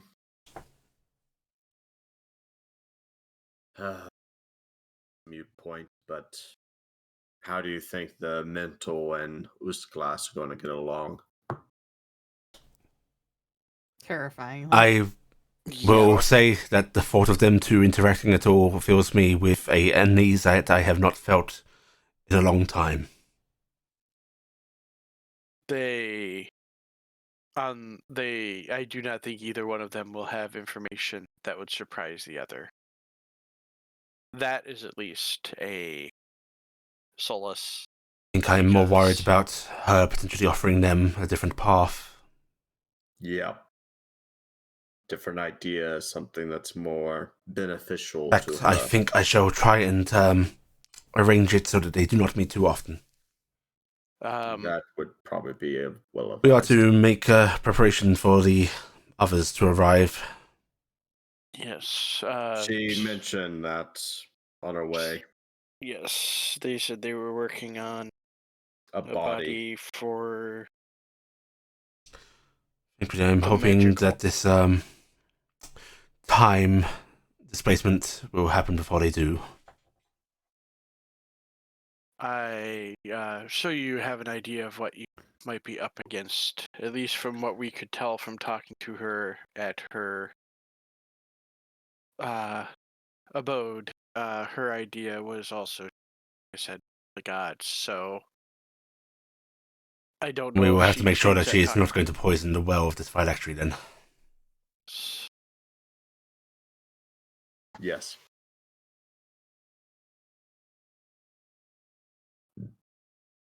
Well, then I am going to excuse myself from you. Please enjoy the refreshments or do take part in the fine sights of our city. You know you are more than welcome to roam. Oh. Thank you very much. You know how to contact us if you need anything while we're still here. Of course. Away. And she stands up, running a sort of bony finger along the rim of the glass and just shaking her head and goes, "Miss this now more than ever. Good day." She's going. Could you polymorph yourself into a form that could drink it and then let the spell go? I'm afraid not. Polymorphic magics no longer work on us. Okay. I did not think of Is Yes. that in general or here? In general, just something about Alright. being dead. Just- Something protective I'm sure they've done to themselves as well. Oh, I mean, I'm pretty sure she'd be perfectly happy right now to be able to play more for herself. Most of us cannot be turned into a living creature, and most of us take safeguards to make sure that we're not transformed into something inanimate. Understandable.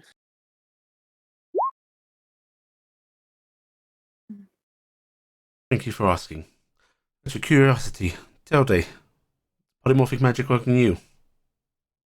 Yes, I have experienced life as a different being. I cannot tell you how envious I am. Wonder. He got very foodie. I also turned him into a dragon at least I- once. Wonder if that method would work. It's not What method? godly intervention. She quirks her eyebrow, doesn't quirk an eyebrow, but dimming, going of eyelight, sort of same gesture from her. I suppose it might. Godly magic does wonders, but we've not had much cause to check, and Lysol's certainly not capable. But that might be part of her wheelhouse, I suppose. Do we give the back out of character? Did we what? Did we give our stuff back? I can't remember. You mean the stuff from the Dreamer? No, Yes. no, the stuff from The hair, the stuff from Heya that the turned Saharan us way back amulets. in time. I can tell you that the one we have- Telde we- had we have is our passing amulets. around. That's right. I thought I have mine We written have- down, but I was just making sure. I We didn't have we spaz. were told those were a gift and we were to keep them.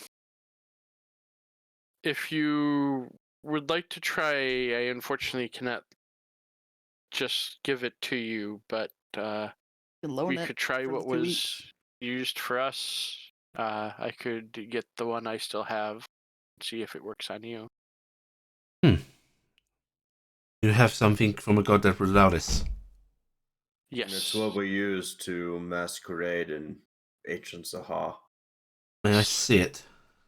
I unfortunately do not have it with me, but I can get it here.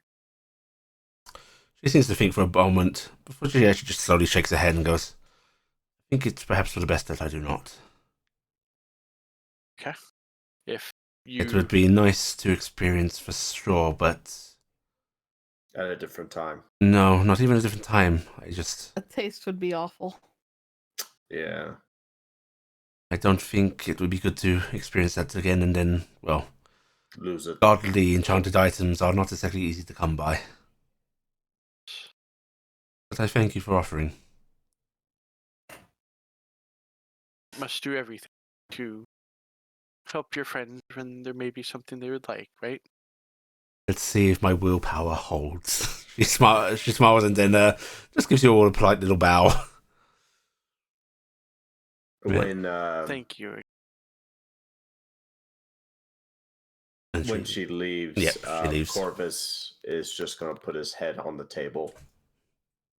Oh, are you going to sleep now? No. Do you have a headache? Just everything. One thing into another. That's all. Cass. All of this. All at once. Unfortunately, it is not the first. Hopefully, it will be the last. Allow me to introduce you to a solution that I learned of several thousand years ago. What solution would that tell day? Get up and work, or go to sleep. Those are your two options right now. Do not spend time thinking about it. Do not think about the event. Telltale learns very healthy coping mechanisms. I am hoping at about this. What time is it in Barast? Because we've been In long enough to forget Barast, the difference. Is it like morning, night? it's actually probably daytime? approaching midday in Barast, I think. Okay. It It's was when midday. Archie takes her bath. What It time was is that? it was midday It was in midday in Unisaflak, Unisaflak, and which then there are a it's been bunch of times while. passed, and I think Barras is now It's probably catching up. midday now. Yeah. Yeah. Surprisingly, RG now takes numerous baths Yeah, throughout the Archie was taking day. her morning bath, and I mean, to be fair, she's someone who only trances for 4 hours a day. You got 20 hours to do whatever the fuck she wants. even less now. No, see, the bigger problem is the reason she takes all the multiple baths per day isn't because she wants to. It's because she keeps getting stuff on her from children. Pretty Yes. much, yeah. So you're just left sitting there for a bit. Outside. Enjoy some of the food and drink while Yeah, it's just very relaxing good. a little bit. Yeah. Outside. Somehow Gifton. RG, this is a nice place, maybe. The architecture's a bit stark, but it's strangely lively for a city of the dead. One of the guards is actually happily chatting away with you as you walk along. Gifton, somehow Oberon has drifted from your arm to Wilhelm's. Well, I thought we both had an arm, but I guess Nope. I've lost this That one. those two are now like chatting They're up a storm. buddies. Well, I'm doing Yeah. something you Oh did my before, God. telling Yeah. all sorts of facts. Yep. Fact that And people- it said Lysa has now sort of drifted back beside you, just walking along, at a nice casual pace everybody's going at. Mhm. And she Every now and again, every time Willem says something, RG's gonna look over, like, narrow eyes slightly. The other thing on her mind is, you're sounding a lot like me when someone tells me to tell them a fact, and I don't like that. Lysa will sort of glance aside at the both of you, and she goes, "Do you think with him here, I could leave for a brief time?" I don't see why not. We would keep your city safe.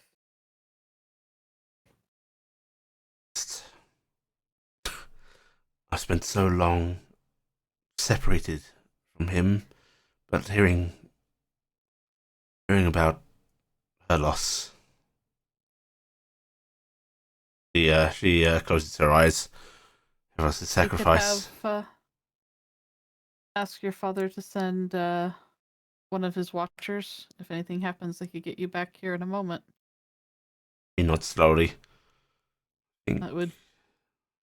I know that they have several amazing watcher angels, and I could forward his name on if you want.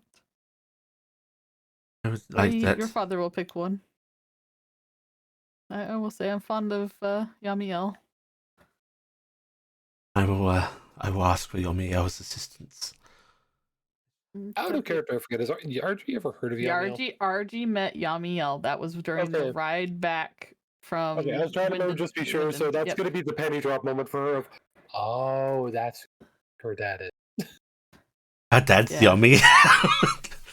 Well, no, If you- just the connection Uh-huh. of her Yeah, dad. more. Yeah. Okay, yeah, because she wasn't going to ask, but sitting there trying to be I'd say polite. maybe ask if Yamiel can come keep watch at your city for Is a it bit. weird And, that I have spent thousands upon thousands of years in quiet contentment, being separated from him, and now the idea that he could be taken away. you should take a moment to be with him. We should all take moments to be with the people we love. I'm just going to look at she beats other Kate Danes go, I mean, I'll be honest, I spent 70 years not giving a shit about my family, and when I met him, it was the best thing I could have done. So, I have seen the grief of gods that thought they were going to live forever. I have to watch one part today. He I think nods. that Emor could use the comfort of his daughter's company. I will go to him. No, We will be here. It'll be all right. I was so proud of him, seeing him interact with Harkount. It's You were so. so apparent how much he still hates the man, yet treated him with such kindness. He hurt his little girl. I can understand that. But Emor is one of the better ones. I think. He's had a lot of I- time to get the shit straight. I also say I don't think any of them are half as bad as some of us think they are. In the end, they're just people. We're all petty. We're all selfish. You look at us from the wrong light, we're evil as hell, right? Our Speak for yourself. I'm perfect. It- Just pop another cake in a row. When I awoke and realized what I could do, it struck me the responsibility I had. Mm-hmm. Maybe sometimes they forget. They might, and it's been hard on them too, I figure. So, unending service in a way, right? Yeah. Bent to the will of what they think they're supposed to be, not what necessarily what they want to be. Yeah.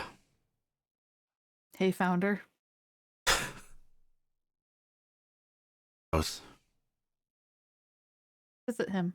I bet you he'd be overjoyed. Please excuse Give him me. a great big hug for me, all right? I will. She pipes up. If you'll beg my leave, Lord Oberon, I must attend to my father. Wilhelm, if you would be kind enough to inform the others when you return.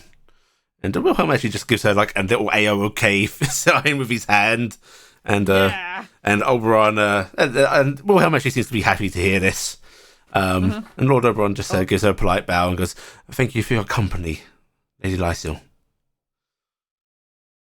And she's just going to sort of start heading to the nearest little way down from the walls. I'm gonna hit Angel Radio really quick.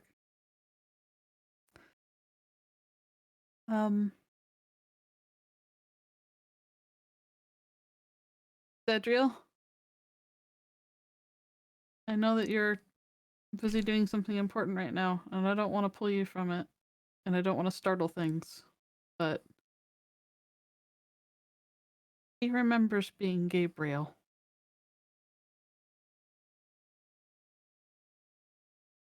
And that's all I'm saying on that. You don't get a vocal reply. What you do get is a feeling of, it's a mix of happiness but concern. And it'll be okay. Mm-hmm. Probably a twinge of sadness in there. Yeah, twinge of sadness. Dedriel just suddenly shows up. Starts Suddenly noogie-ing him. embraces. There you go. And Noogie. as peace starts to fall a little bit, Angel Radio pipes up again. Discontent, anger, Evosian voices, arguments. We should act. No, it's not what he would have wanted. We must strike back now, while she is weak.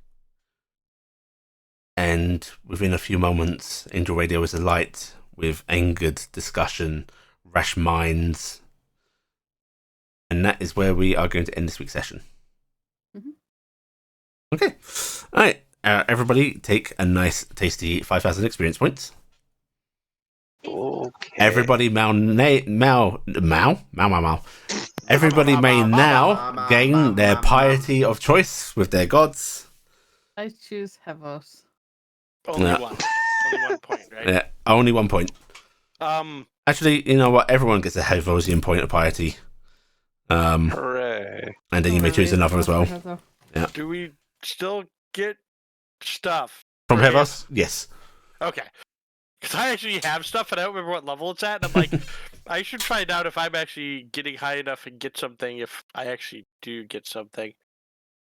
Do I I'm not so have sad. Hevos? I And might not have we will Hevos, do this actually. same time next week. Hey. Yay.